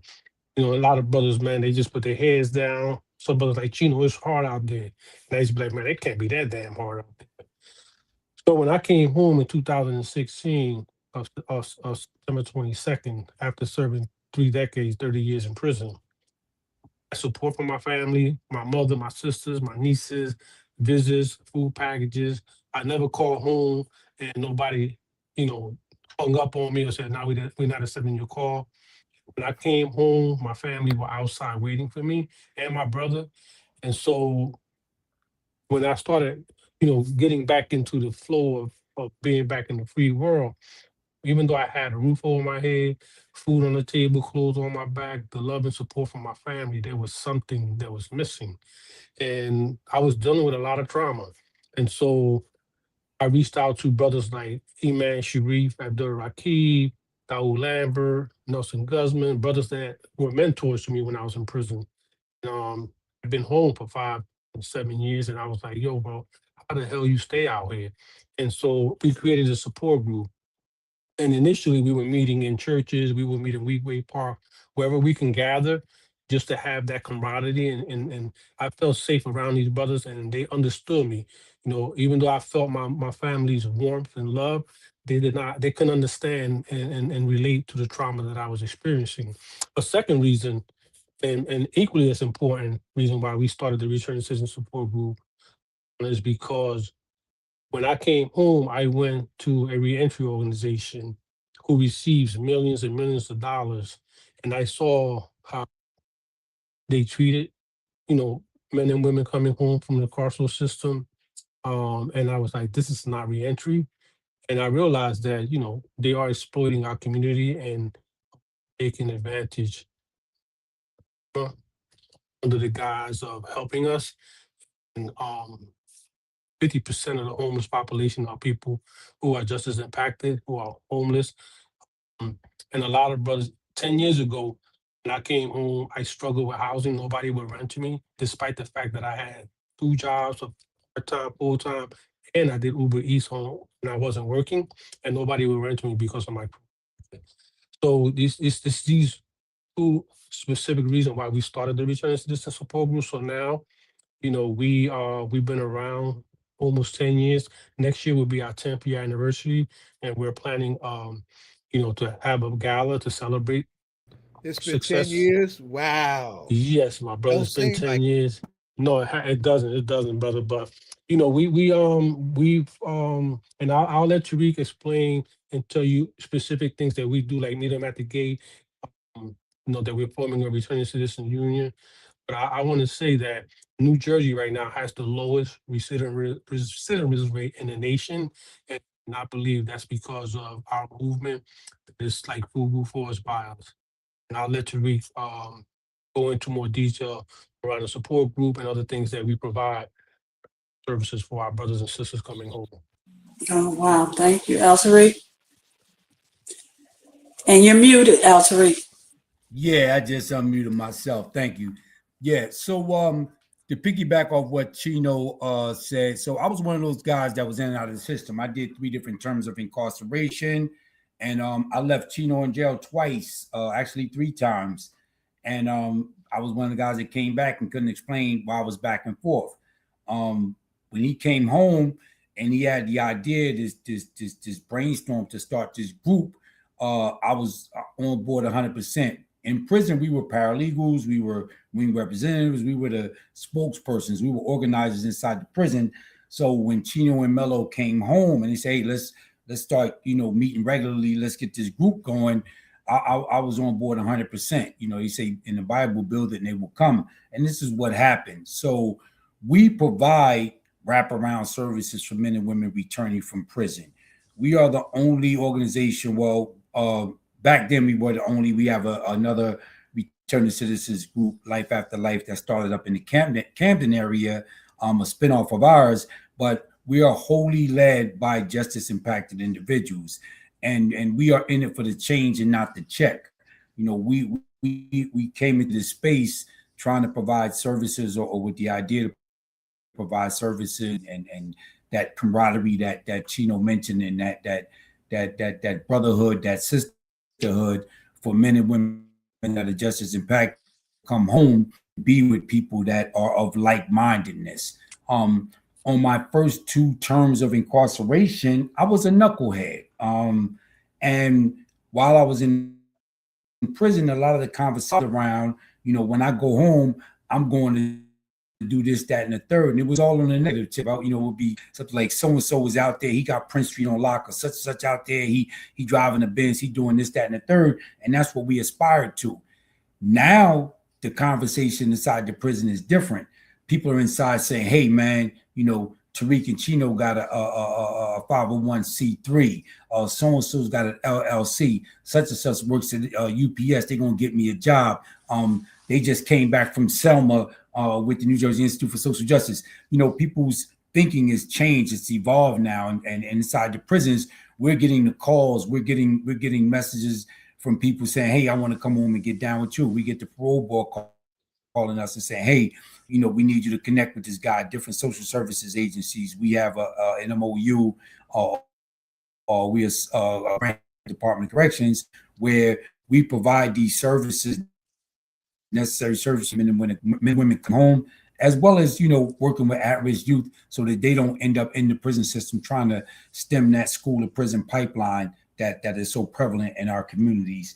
And I'll just end it with that right there, and then we can continue with the conversation. But you get the gist of it, that we're here to help our community and stop our men and women from going back to prison and stop our young folk from making the mistakes that we did. Well, Alturrick, you beautiful what you just said. You answered, Chino answered one of my questions, then you answered the second one. One was, have you been directly able to see recidivism drop? And Chino said, you have, in New Jersey having the lowest rate. And then I was going to ask you about the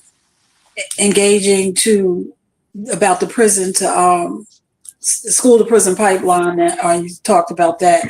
But the reason I really we want to continue to have these discussions, but the primary reason I asked you guys to come in today was because New Jersey was able to pass the John Lewis Voting Act, and you guys were there. And you also mentioned about being in Selma around about crossing the bridge as well, as they commemorate Bloody Sunday. So first, I want to talk about the passage of the John Lewis Act, and I want to talk about what you gentlemen how you are impacting legislation. I want to remind the audience about legislation that you guys were that you participated. If not, you started in terms of getting persons that are on parole and probation their ability to vote, that right back, and here in New Jersey. So I want to start with that. And then most recently, I don't about them also about persons being able to participate as jurors, and even going back to persons on parole and probation voting. The ambition of that legislation is that you wanted to be like Maine and the other state that persons. What's the other state? New Hampshire. New Hampshire, that have persons behind the wall voting. So you guys are back here doing, God's work in terms of making things happen. But in terms of being in Selma and the passage of the John Lewis Act, can you just tell us a little bit about what part did you guys play in it, and what does the passage mean to the state of New Jersey? Well, what does it mean to y'all personally? Mm-hmm. You want to go, Rick, or you want me to go, brother? No, you go first, Chino, and I'll follow up. Okay. So Donna, and one of the things about our movement is that, we believe in collaboration, because, we can't do things on our own. Right? And so we have community partners, the ACLU, and New Jersey Institute for Social Justice. Big, he was very instrumental, and been very instrumental in a lot of these legislation, and we're going to miss him dearly. And other organizations like Rutgers Legal Clinic, Seton Hall Legal Clinic, Offices of Public Defenders, and different other organizations that are part of this movement, is changing and dismantling these systems that oppress our communities.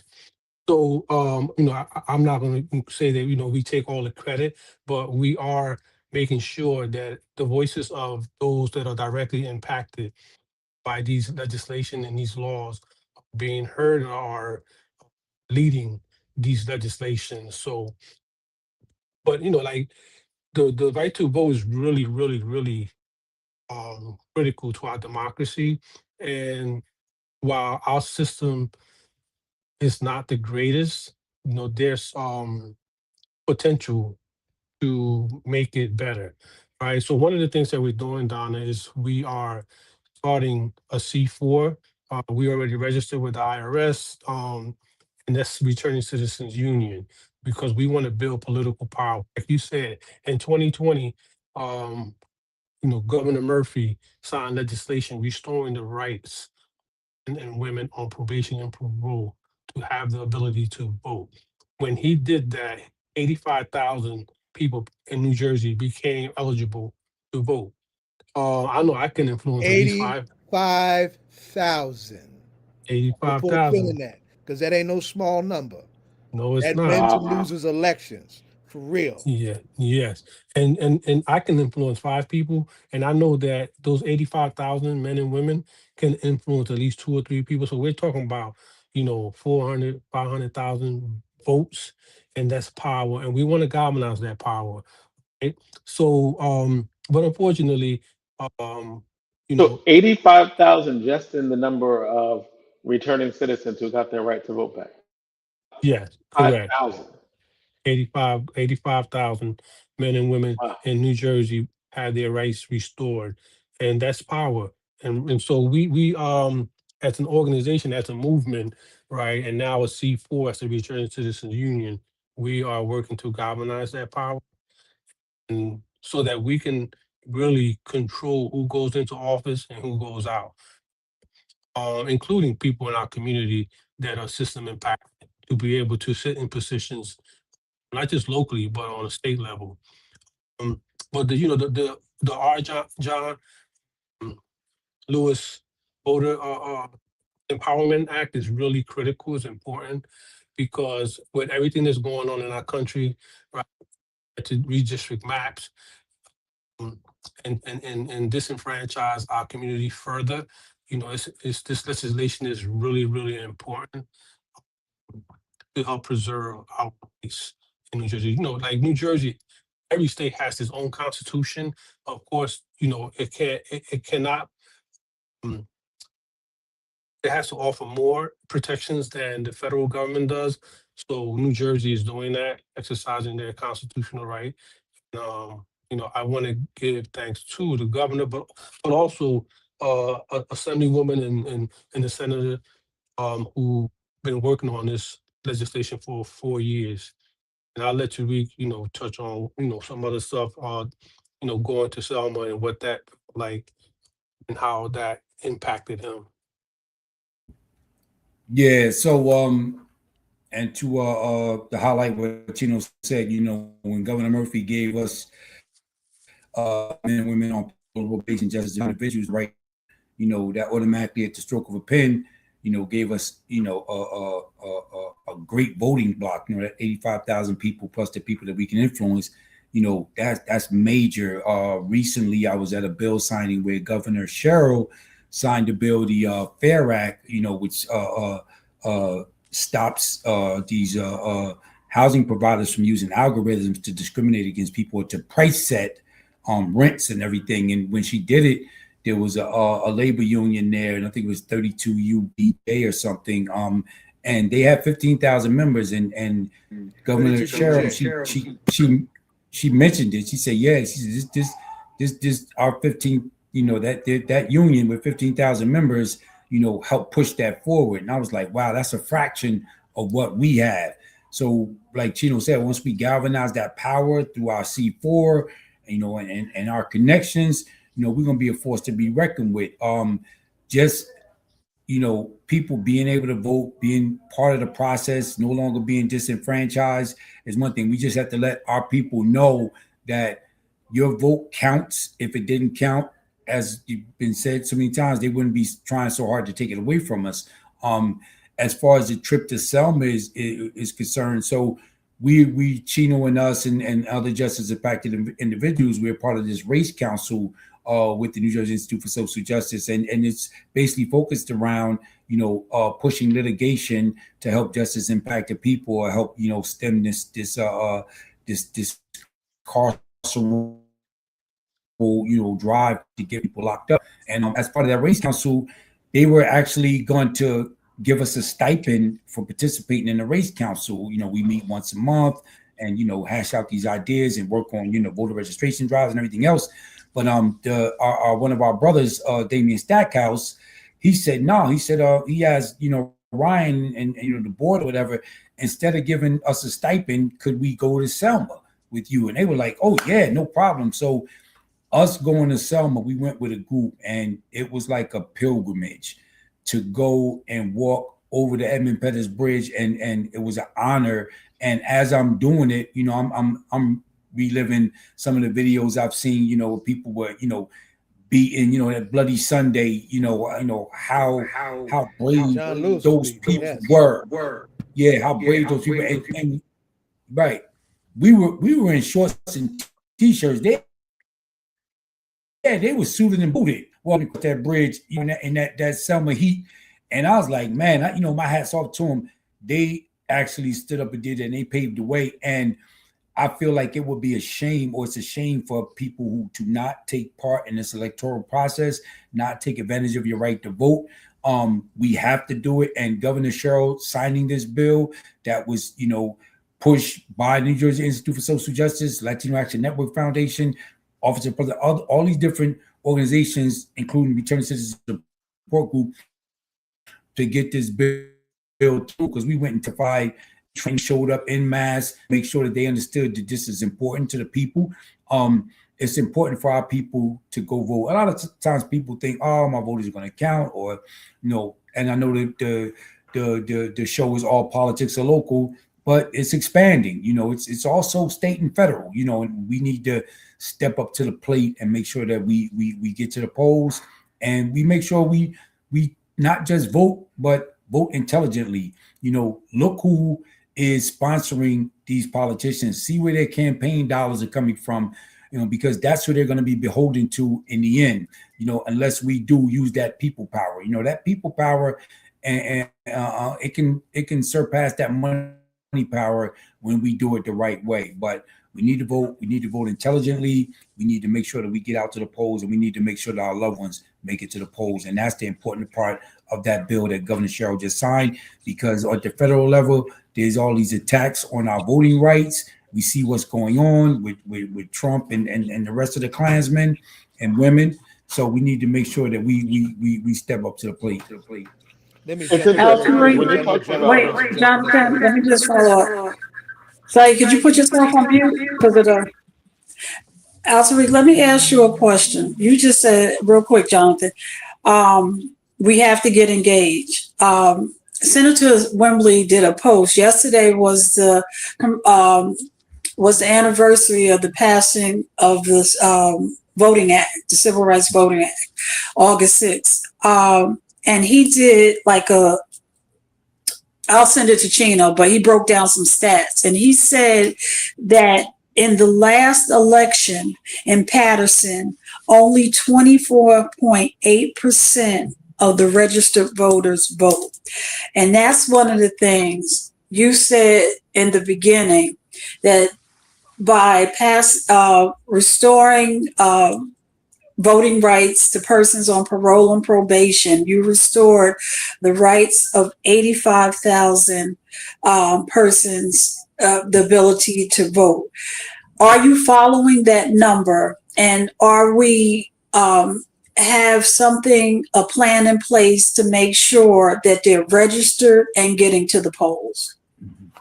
Yeah, so we have weekly meetings at 32 Prince Street. We're based at 32 Prince Street. We have office hours 9 to 5, Monday through Friday. We have a Thursday night meeting, which is the hallmark of our organization, of our group, that 6 to 8 p.m. at 32 Prince Street. All are welcome to attend. And beyond that, our phone numbers are matters of public information. So like we get calls 12 o'clock at night, you know, Saturday morning, 8 o'clock in the morning, Sunday afternoon, 4 o'clock in the afternoon from our members. Hey, I need help. Something's going on. We're not that typical 9 to 5, like Chino mentioned, you know, some of these other reentry organizations that, you know, after 5 o'clock, you're not getting nobody on the phone if you get them, you know, during the day. But, you know, we reach out to our people. We've been doing voter registration drives. We drive our people. We have taken people to the polls for the first time.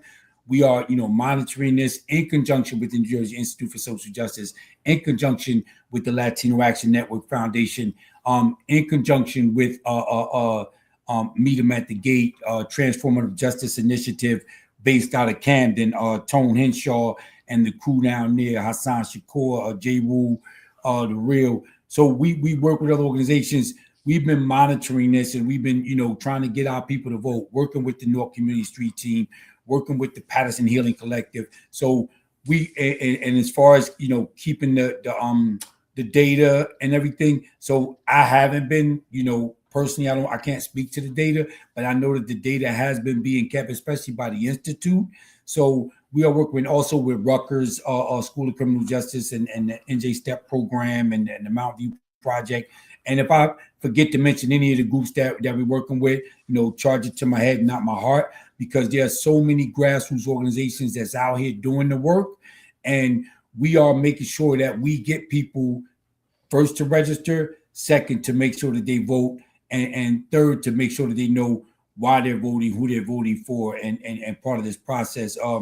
One of my professors, Dr. Linda Carter, at Essex County College, that's one of her big things, to teach civics, to make sure that people have these civics, courses or engagements, so they know that what they're doing and know part of the political process. So, it's a combination, like Chino said, it's a collaborative. So it's not just us. We're working with other organizations to make sure that it gets done. So Donna, if I may, really quick, so that's the whole goal and purpose of the Returning Citizen Union, right? One of the questions that we ask men and women when they come into our office and we do our intake is, are you registered to vote? The sad reality is that 4 out of 5 are not registered to vote. But before they leave this office, we register them before they leave. Some conversations take an hour, 2 hours, because some people just don't want to vote, right? And we're talking about men that are 40 years old, 50 years old that have never registered to vote. And so that's really sad. But it's not, like you said, it's not just about getting people registered to vote, it's actually getting them to the voting polls. Right? Because I can register, I got a stack of the forms when you register, and it comes, because a lot of people coming home don't have address, so they use our address, and I got a stack people that we registered to vote.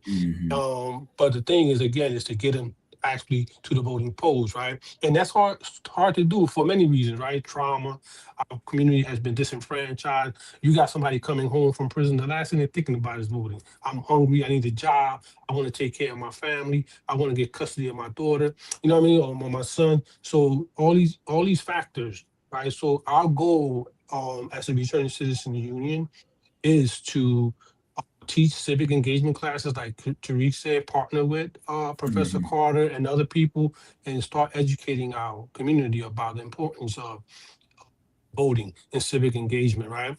But you mentioned some statistics about Patterson. You know that in Essex County, we recently had the mayor's election. 160,000 people in Essex County registered to vote. Only 29,000 voted. That's over 100,000 people that did not vote. And I would gamble to say that over 50,000 of those people that didn't vote are people that are system impacted or know someone that's system impacted. So our goal as the Returning Citizen Support Group is to begin to galvanize these votes, right? And a goal as well is, we're going to start registering more people as we start building the union out and we get membership into our union. We're going to be creating files and, building that capacity and infrastructure that we need to make sure that we have 10, 20, 30,000 men and women, on the call of a button that's, hey, we need you to go out and vote. Oh, you can turn out. That's right. I hear that. Oh, Jonathan, yeah, I was going to say, I love when you said that you meet once a week and that the program Meetings isn't are always packed just too. They're good meetings. to go out and vote. There's like a series of education that seems to be attached to it, so that it's not about just going to the polls. It seems like you have a widespread political agenda that you literally can impact, because you're right. Like 85,000. If you have access to 85,000 people, if you get 10,000, if you show consistently you have 10,000 people voting. That means every voting block has to come through you for an agenda. Like the results of these elections, even if they're landslides, not, you can't sneeze at 10, 20,000 votes, never mind 85,000 votes. You have everybody's attention. And whatever the political agenda is, you literally can force an agenda based on the constituents that you have, depending on what it is. How do you decide, is there a political agenda that you have, or is it just everyone should vote, everyone should be involved? Or do you do more specific types of advocacy, specifically for people who are incarcerated? Yeah, pretty much, right. We have an agenda. We have different issues, right. We definitely one of our primary focus is making sure that our brothers and sisters that are still behind the wall get the help that they need, the services that they need, not only when they get out, but before they get out, and to make sure that like, for example, before Murphy left office, we were instrumental. In fact, we were awarded an award by the ACLU for the clemency project. So 455 people were granted clemency, right? And so, right, that's something that we are passionate about. There are men and women in prison that are 60, 70 years old, that have 30 years or more in prison, that should not be languishing in prison. They no longer pose a threat to the community. So that's one of our primary goals. Our second primary goal is to dismantle these systems that profit off our trauma, right? These halfway houses, these prisons, all these institutions that represent oppression. So that's why we want to build power. That's why we want to galvanize our voting power. And to be quite frank with you, man, when I look at the Democratic Party and I look at the Republican Party, they both represent the same, in politics, right? There are some good brothers that are and politicians that are Democrats. We support Ross. I support Ross 100%. But we got a political system right now that, and the reality is that we have to vote or the best of two evil. Who's going to cause the less harm to our community, right? So that's the mission. The mission and the goal is for us to build the power to put our people into position to create our own agenda, right? To make sure that the people's interests are being represented, right? Because politicians have forgotten that we don't work for them. They work for us. Our tax dollars pay for their salaries. So we have to remind them. And the way we're going to remind them is by building power and getting them out of office when they don't do for the people. If I can. Yeah, and I want to jump in a little bit. Go ahead, Alturrick. Yeah, so we are and one of our most daunting challenges upon returning from incarceration is housing. So we are Governor Murphy back in 2021 signed the Fair Chance in Housing Act. My day job, I work for Fair Share Housing Center. I'm the director of community and public relations. We were the driving organization behind the Fair Chance in Housing Act, which limits housing providers' ability to use criminal records as a way to stop people from getting housing or to discriminate against people for getting housing. Some of the bills or some of the policies that we're pushing for is to stop these property owners, these management companies, these housing providers from discriminating against people in housing applications. And part of that is, they may say they're not using your criminal record, but they may use your subpar credit or your lack of rental history or your past criminal history. They use that. They use so many different things. But housing, another thing that these knee-jerk reactions where they want to pass legislation based on one isolated incident. One thing that we recently showed up and testified against was a bill that automatically waived juveniles up or to expand that opportunity to waive juveniles up to adults for certain crimes. We know that a lot of times these politicians, they get on their soapbox and they'll capture a one isolated incident and say, oh, this is out of control and we need to pass tougher laws on crime, tougher sentencing laws. So part of our mission is to, advance this decarceration model. At its height, New Jersey had approximately 27,000 people in its prison system. Right now, we only have about 12,000. I think 1,200 of those are back for technical parole violations with no new crimes. We're trying to get them to constantly close these prisons, provide opportunities for people to come home and do right, and not go to jail in the first place. So, yeah, part of our political mission or part of our platform is to influence, reasonable, responsible laws to make sure that we aren't discriminated against in housing and job applications and in social service, or applications. So we are basically looking to make sure that men and women that are just as impacted or at-risk youth aren't automatically subjected to these lengthy prison systems and these draconian sentencing laws. I know. Azai, did you want to say something? Oh yeah, I mean, what you're listening to is an agenda of reparatory justice, right? And I would say it's the third wave of important reparatory justice in our history. The first wave, of course, is after the so-called Civil War and the Reconstruction period. That's reparatory justice. That's what Reconstruction was. It was supposed to repair the damage that slavery did to our ancestors. And of course, one of the first things our ancestors did was develop public education in this country.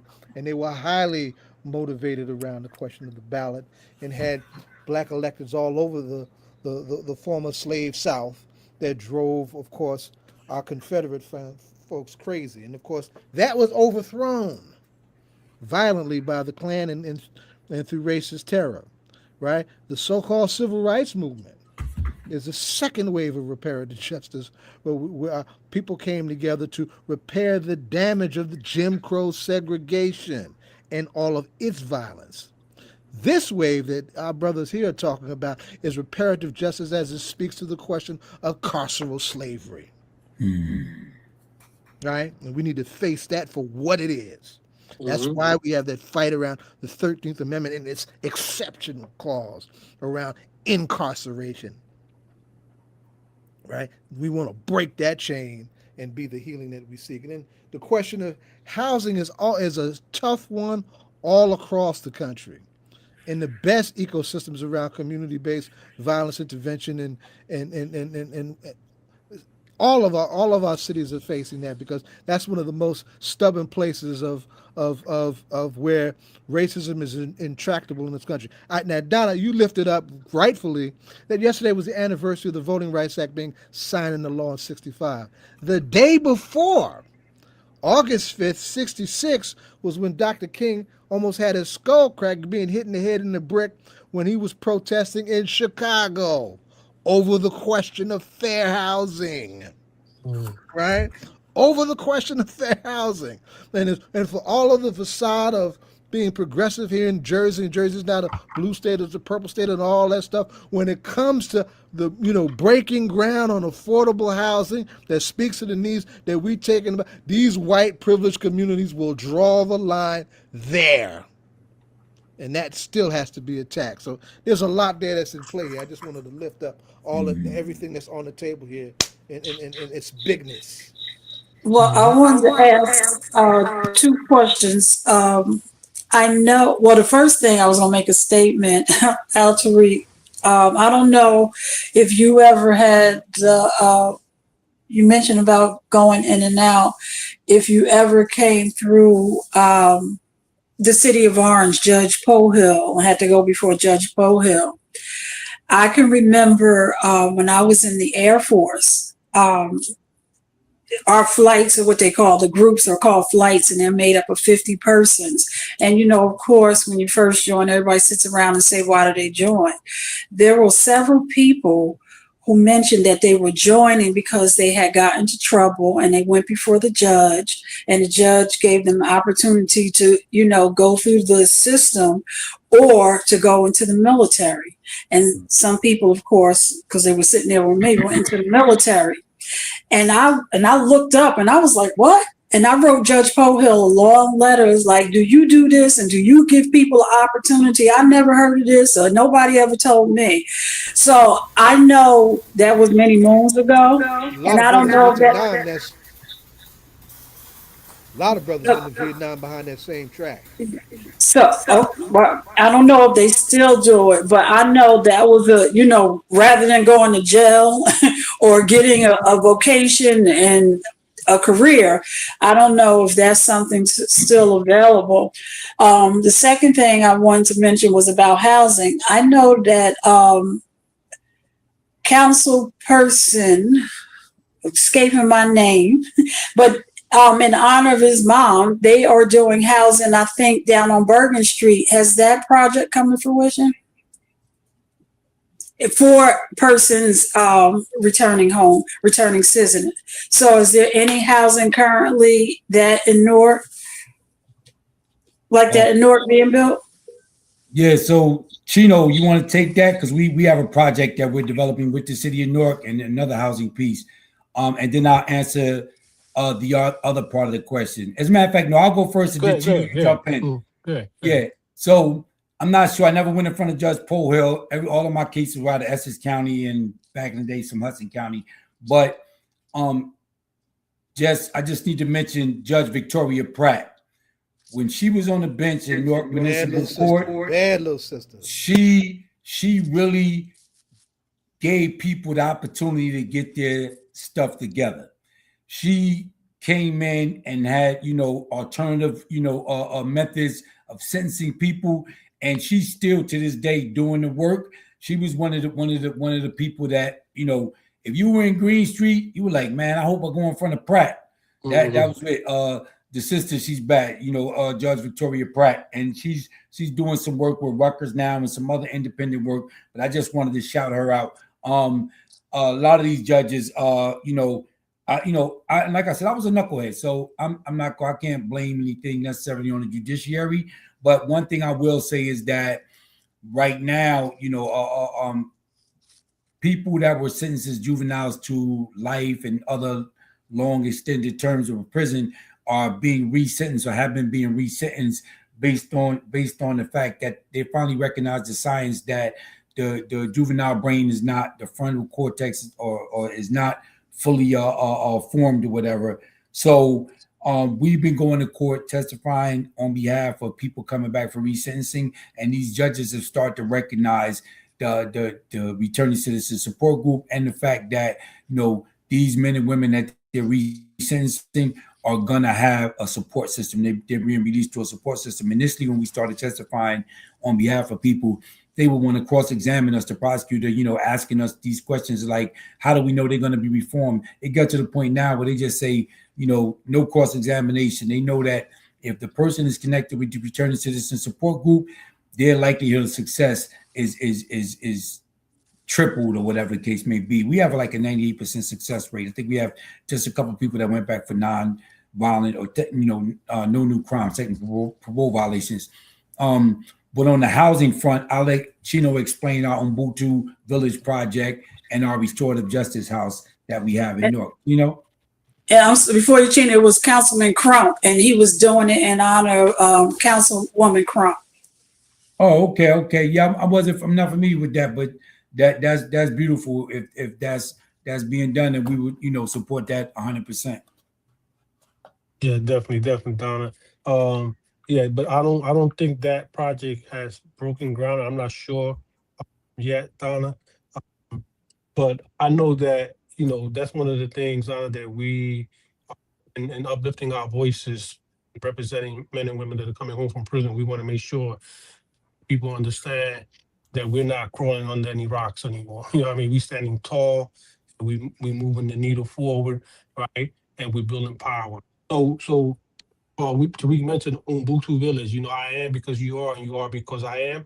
So we want to bring that back into our community, right? Where I remember, being able to go to my neighbor or my mom's, and she would send me, hey, go to Miss Marsha, tell her we need some milk or a cup, some bread or sugar, right? Or, she would say, Miss Marsha, can you watch, my kids until I go to the store or something? So that's missing out. We don't have that no more in our community, and we want to bring that back. So in Boothwood Village, it's a 33 apartment unit project that we're working on. It's going to be 100% affordable, and 25% of those units will be set aside for returning citizens, men and women that are system impacted.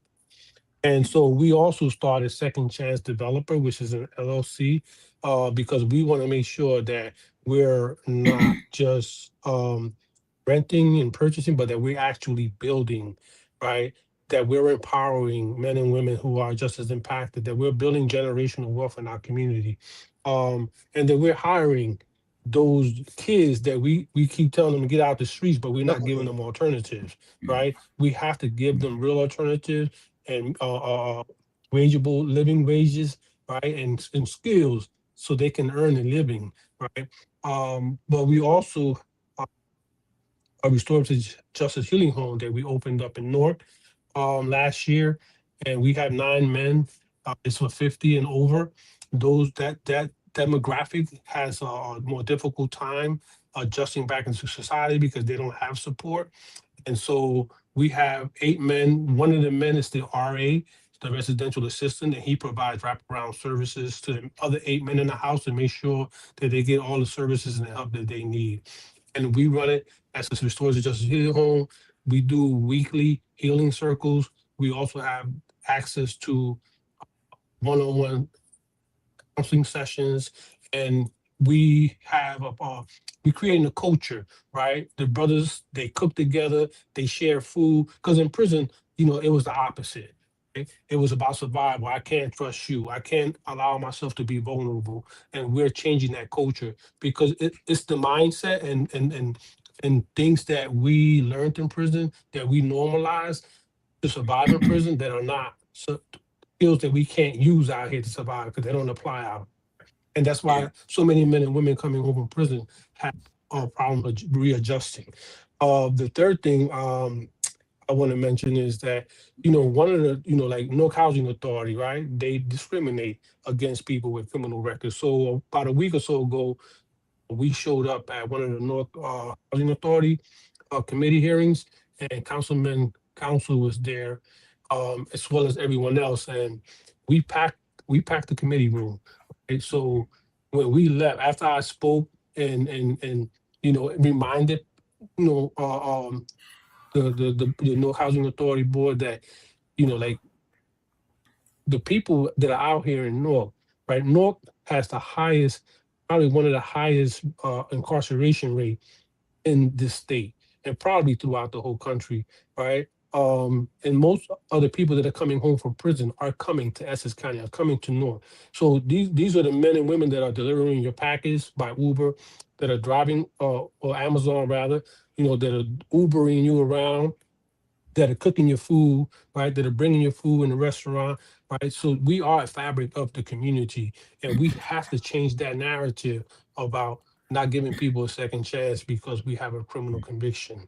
So, but when we left that room, the room was empty, right? Because we want to show we got power, and while we support, our local politicians, because you see the difference going on in the community, a lot of development, a lot of change, but there's still a lot more that needs to be done.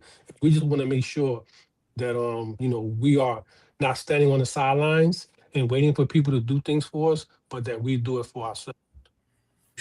Well, I want to thank you. Go ahead. Can I just say one more thing too? And Mhm. that 33 unit building that we're building, we got that by way of Mayor Ross Baraka's Equitable Investment in North Communities program. So we applied for an RFP, and we worked with Nehemiah Rising out of New York to make that happen. So, we got, the Keith Hamilton and the crew over there, Elizabeth Siegel, Ms. Ladd, definitely Ms. Ladd, Allison Ladd. They work with us on this. Oh, and Don, I wanted to say thank you for your service too, sister. Thank you. Well, I want to make sure. And I'll get out your way, Donna. With we had the Heritage company on, our sisters who is going to do Cow Eater Towers. Parallel access to that opportunity, us doing it for ourselves. And Victoria Pratt is incredible. Legend in her own right, national rep.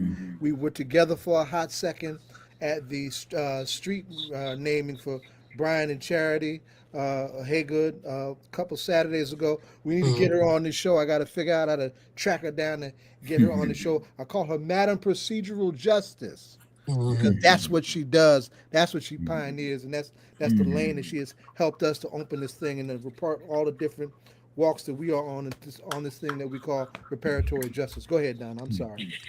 Well, Zay, hit your mute. So I hope I use this word in the correct form in a sentence. So when you walked in that housing authority meeting, you gave them some mad isms, maybe. I don't know. Did I use Nah, you didn't give him mad ism. Good segue. Not give him mad ism. Well, I'll let you explain that. Let me just introduce you so you can do the question. Well, I'd rather talk about 24 hours of peace, love, unity. No, I know that's why I'm gonna give it to you, but you gotta ask the question. Hit your mute. So we have a question that we asked, but before Hakim's going to ask you that question, I'm sure that you know Hakim Green. And Hakim, I don't know if you heard Chino and Alturrick talk about their 10-year anniversary, and going into 10 years, they're going to do a gala.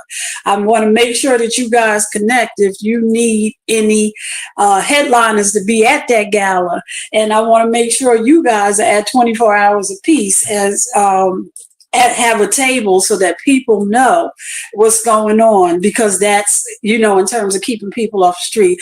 Please do not be a stranger. You with all that you guys have done, you definitely needed more time.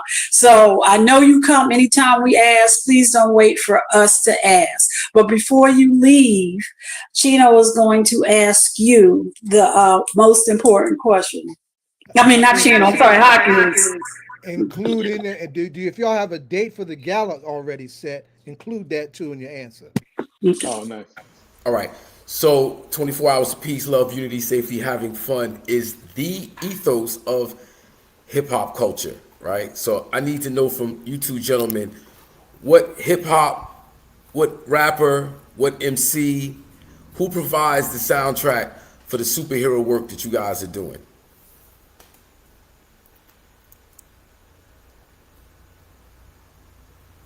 Okay. Yeah, I was driving down to Princeton this morning for a meeting, and I was listening to Tupac.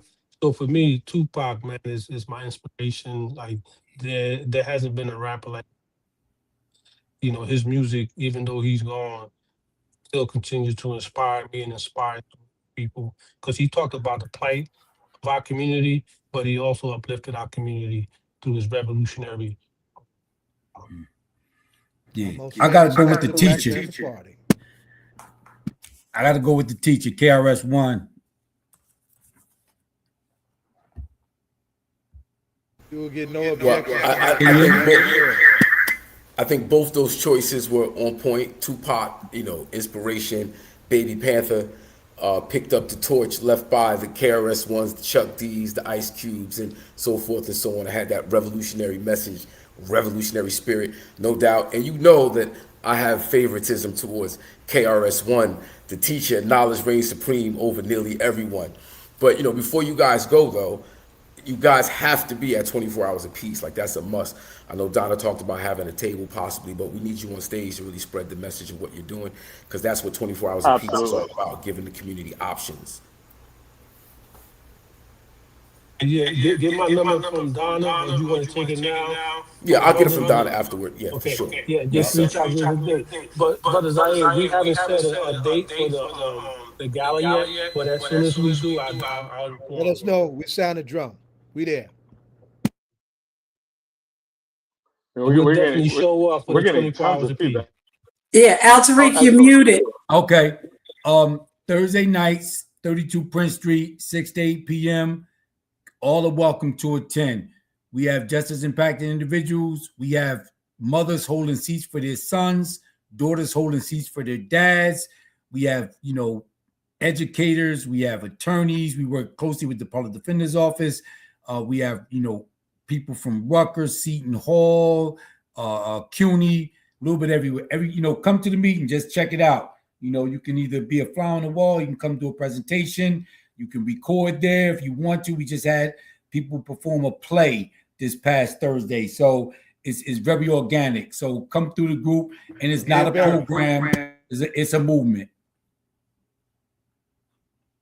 Thank you. We'll be inviting you back soon. Thank you. Thank you. Have a good one, everyone. Peace. You too. Thank you, everybody. Have a good night. That was Elias Barry's play, by the way. We just had on. I don't know Wow. where it's coming from. Yes. All right. So, Sparking madism.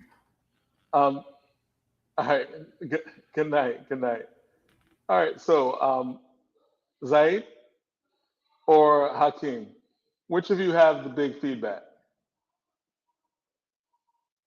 Mic check 1 2 1 2. Mic check 1 2. All right. So it's not Hakim. Mic check 1 2 1 2. Oh, that is definitely you.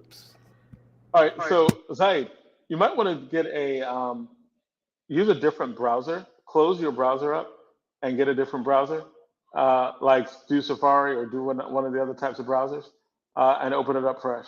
And that might solve it, because I think you probably have your mic on twice and not know it. All right, so 24 hours apiece. What's going on with that? Oh my God, it's Where's gonna be incredible. He said, "Where's it gonna be?" I know we moved it around a couple times. It's gonna be on Market and Halsey, and so everywhere the length of Market Street from Halsey down to McCarter Highway. So we're gonna have vendors all the way down to McCarter Highway. We got the youth zone over on Broad and Bank. We're gonna be doing health and wellness right there Saturday morning, right at Broad and Market, right at the intersection. But the lineup is crazy, man. I can't.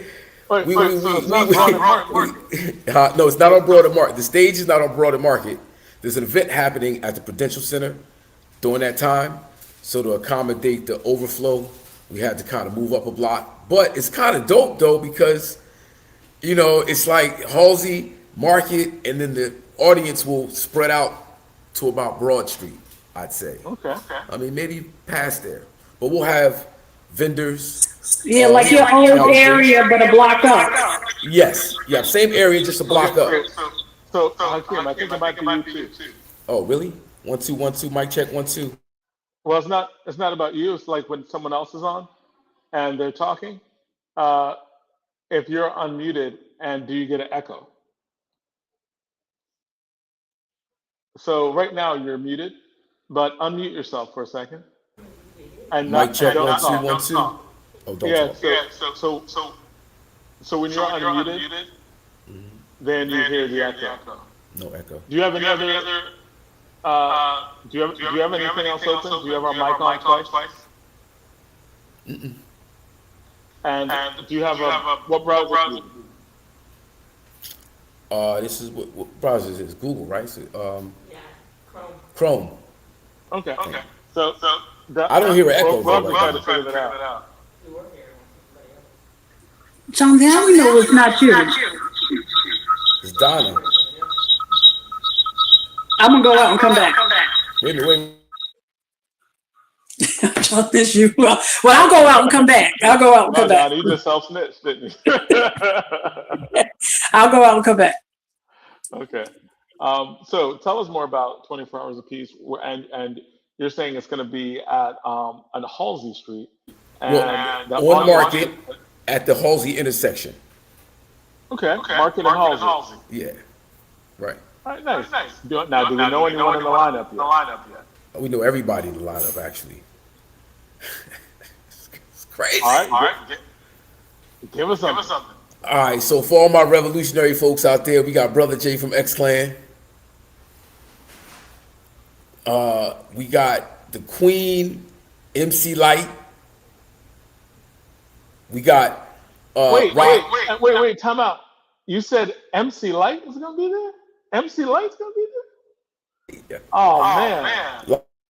You got me. You got me. MC Light. I was crushing her back in high school. Wow. I Just love MC Light. Queen Latifah, of course, but MC Light is like one of my favorites of all time. Yeah, same here. Like I love Queen Latifah and MC Light. Yeah. Like those are the people I grew up with, and I was like, wow, they're amazing. Back when I was a little kid. You got Freeway and Memphis Bleak, Rock Nation's own. They coming to represent. Nice. And we got the king of rock. There is none higher. Sucker MCs should call me sire. DMC from Run DMC, the king of rock, y'all. Nice.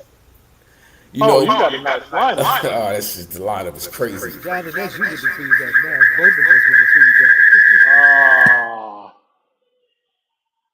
Okay, so yeah, we're gonna have to figure this out before next week because this is yeah. So tell us more about the line. Now, who are the non-headliners? Do you have any really good local people who are going to be there? People that we should know who give great shows, who are local, who might be there?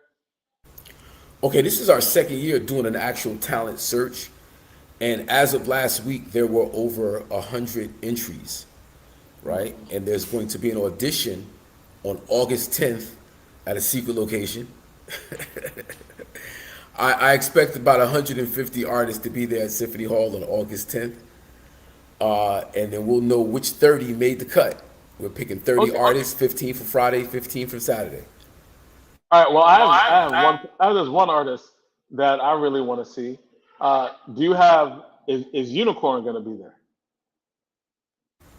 So Unicorn is hosting a old school versus new school DJ battle going down Friday night. Okay. Right? That's going down. I hear the Unicorn shows. The Unicorn shows are amazing. I mean, he's performed for us like 2 times. Like, he always kills it. Nah, he definitely represents. And last year he did a whole, we actually bought a festival style because he bought a whole setup that was down at the other end of the operation. So yeah, that's family right there. And you said you got a talent show going on as well. Talk to us about that. Yeah, so the talent show is, I said over 100 entries that we've gotten so far. And we're going to pick the top 30 from those 100 entries. And then, there'll be 60 actually competing. So there's over 100 entries. We're going to pick 60 and then pick the top 30 at Symphony Hall on August 10th. And then I'll know who the local artist is. So next week when I come back on, I'll have more information about local artists. But Saturday's lineup is crazy. So it is. That's amazing. Now, what time does 24 Hours Apiece end? 6 p.m. on Saturday. So it's 6 p.m. on Friday to 6 p.m. on Saturday, 24 hours straight through. And what's the date again? August 28th, August 29th. That's nice. Yeah, it's going to be incredible. Right downtown.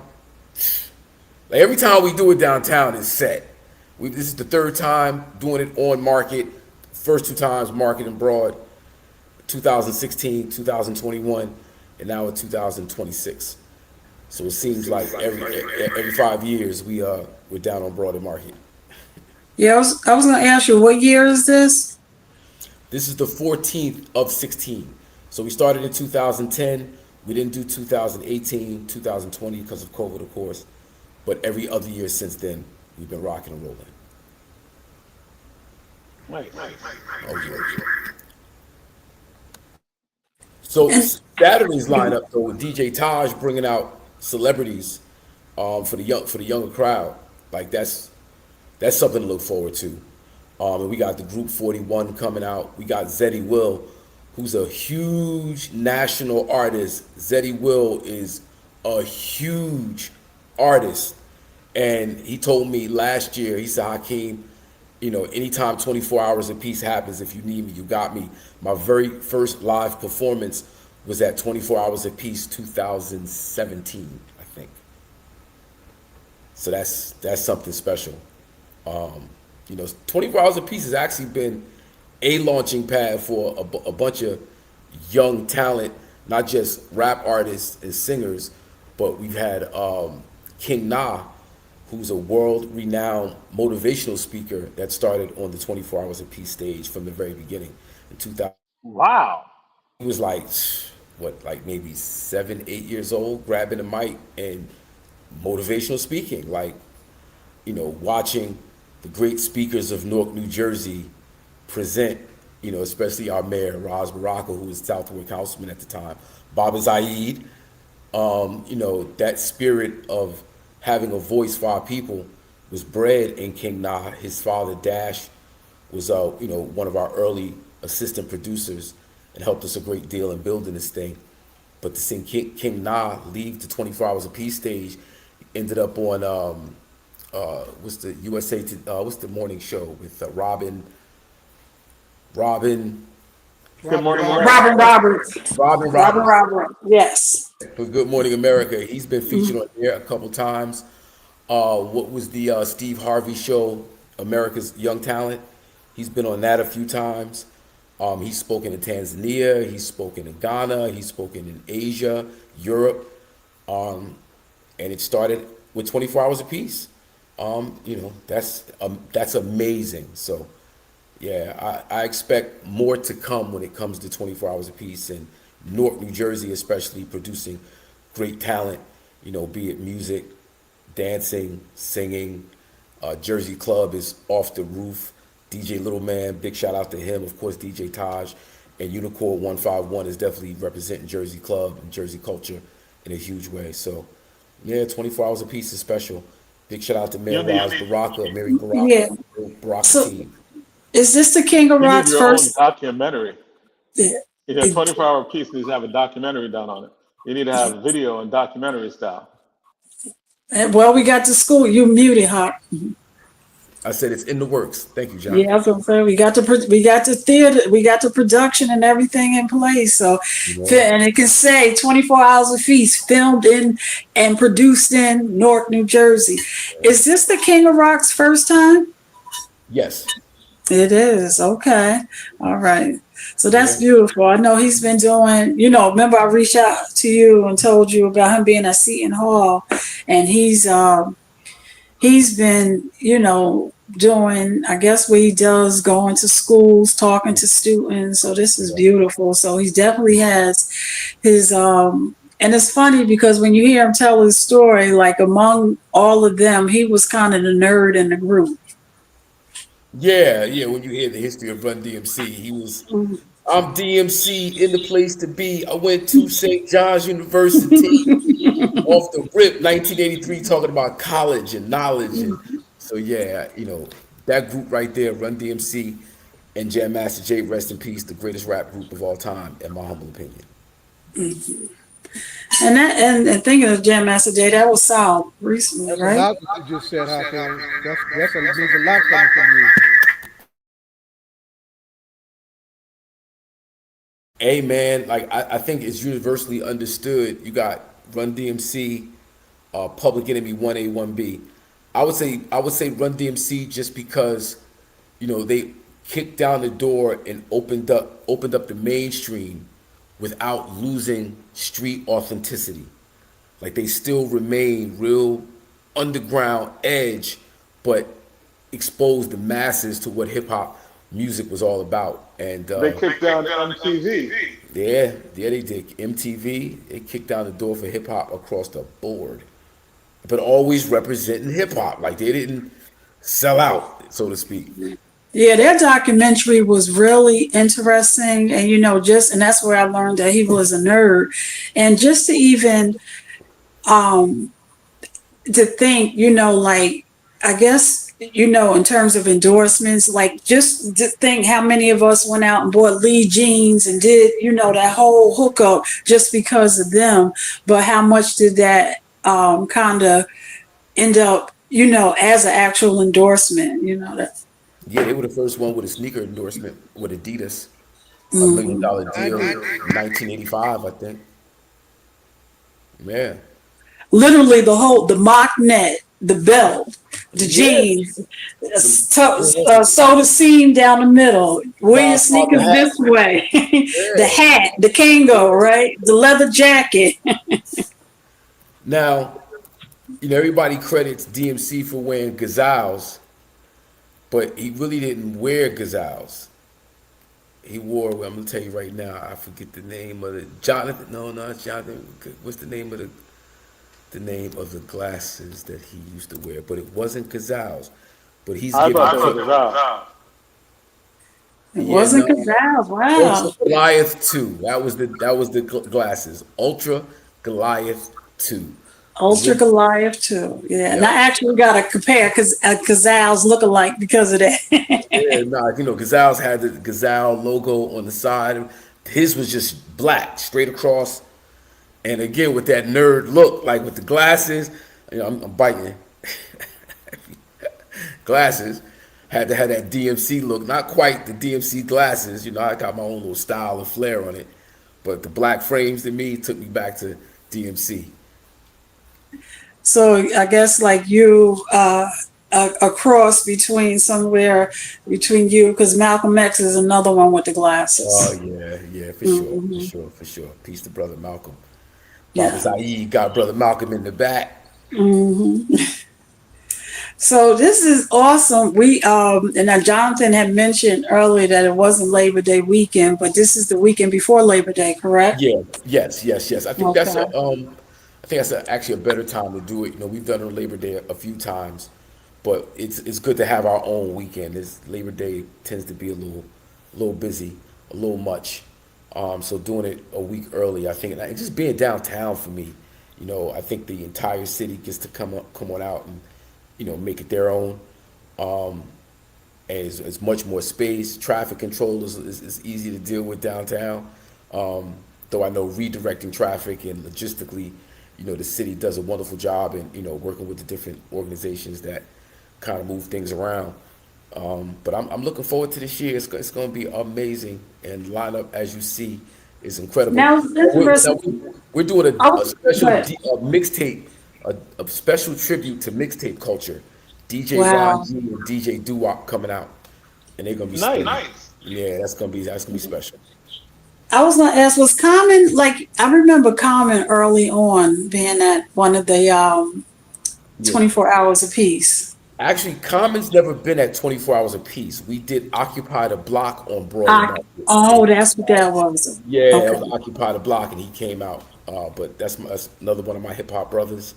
I can't get him on the 24 hours apiece stage, but yeah, he did. Oh my goodness! Occupy the Thomas Block. not been there? No, not at 24 hours apiece. No. You know, still Team Barack all day. So it's all love. It's all, you know. Yeah. He needs to come It up. was huge. The hip hop, the Black August. So Say it again. I'm sorry, I missed that. Common's piece for a soda that he did, like Water Like Chocolate, was the fruit of Black August hip hop, and it was huge. Hey, can you repeat what you're saying, Zaid? Because it's a conspiracy. Every time you speak, they're just trying to mute Ain't your nothing but computer. Trump and all So. them other bald head, no good. Y'all know what I'm trying to say. No. Yeah, I think Commons. I think it might be. Commons piece on Asada. He did a piece on Asada in his Like Water Like Chocolate album. Like Water for Chocolate, Song for Asada. Yes, it's Song for Asada. That's it. Is the fruit of what was called Black August hip hop. That's what somebody Got a man from Kane's graduation speaker. Okay. Like I was supposed to be a graduation speaker, and then clearly we had a lot of protests from the Fraternal Order of Police, and he was removed as a graduation speaker maybe about 10 years ago. Right.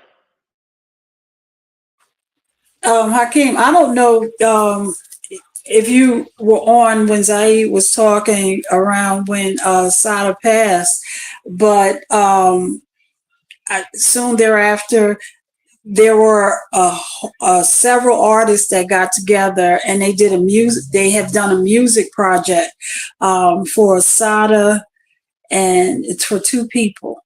And I know I've been listening. Of Abiodun. They were both in exile together in Cuba.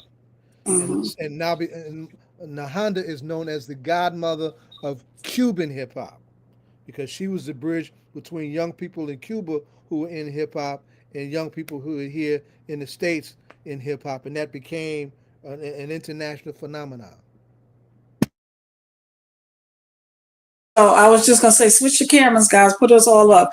That if you could listen to that piece, Hakim, is phenomenal. Oh my gosh! I don't if you know.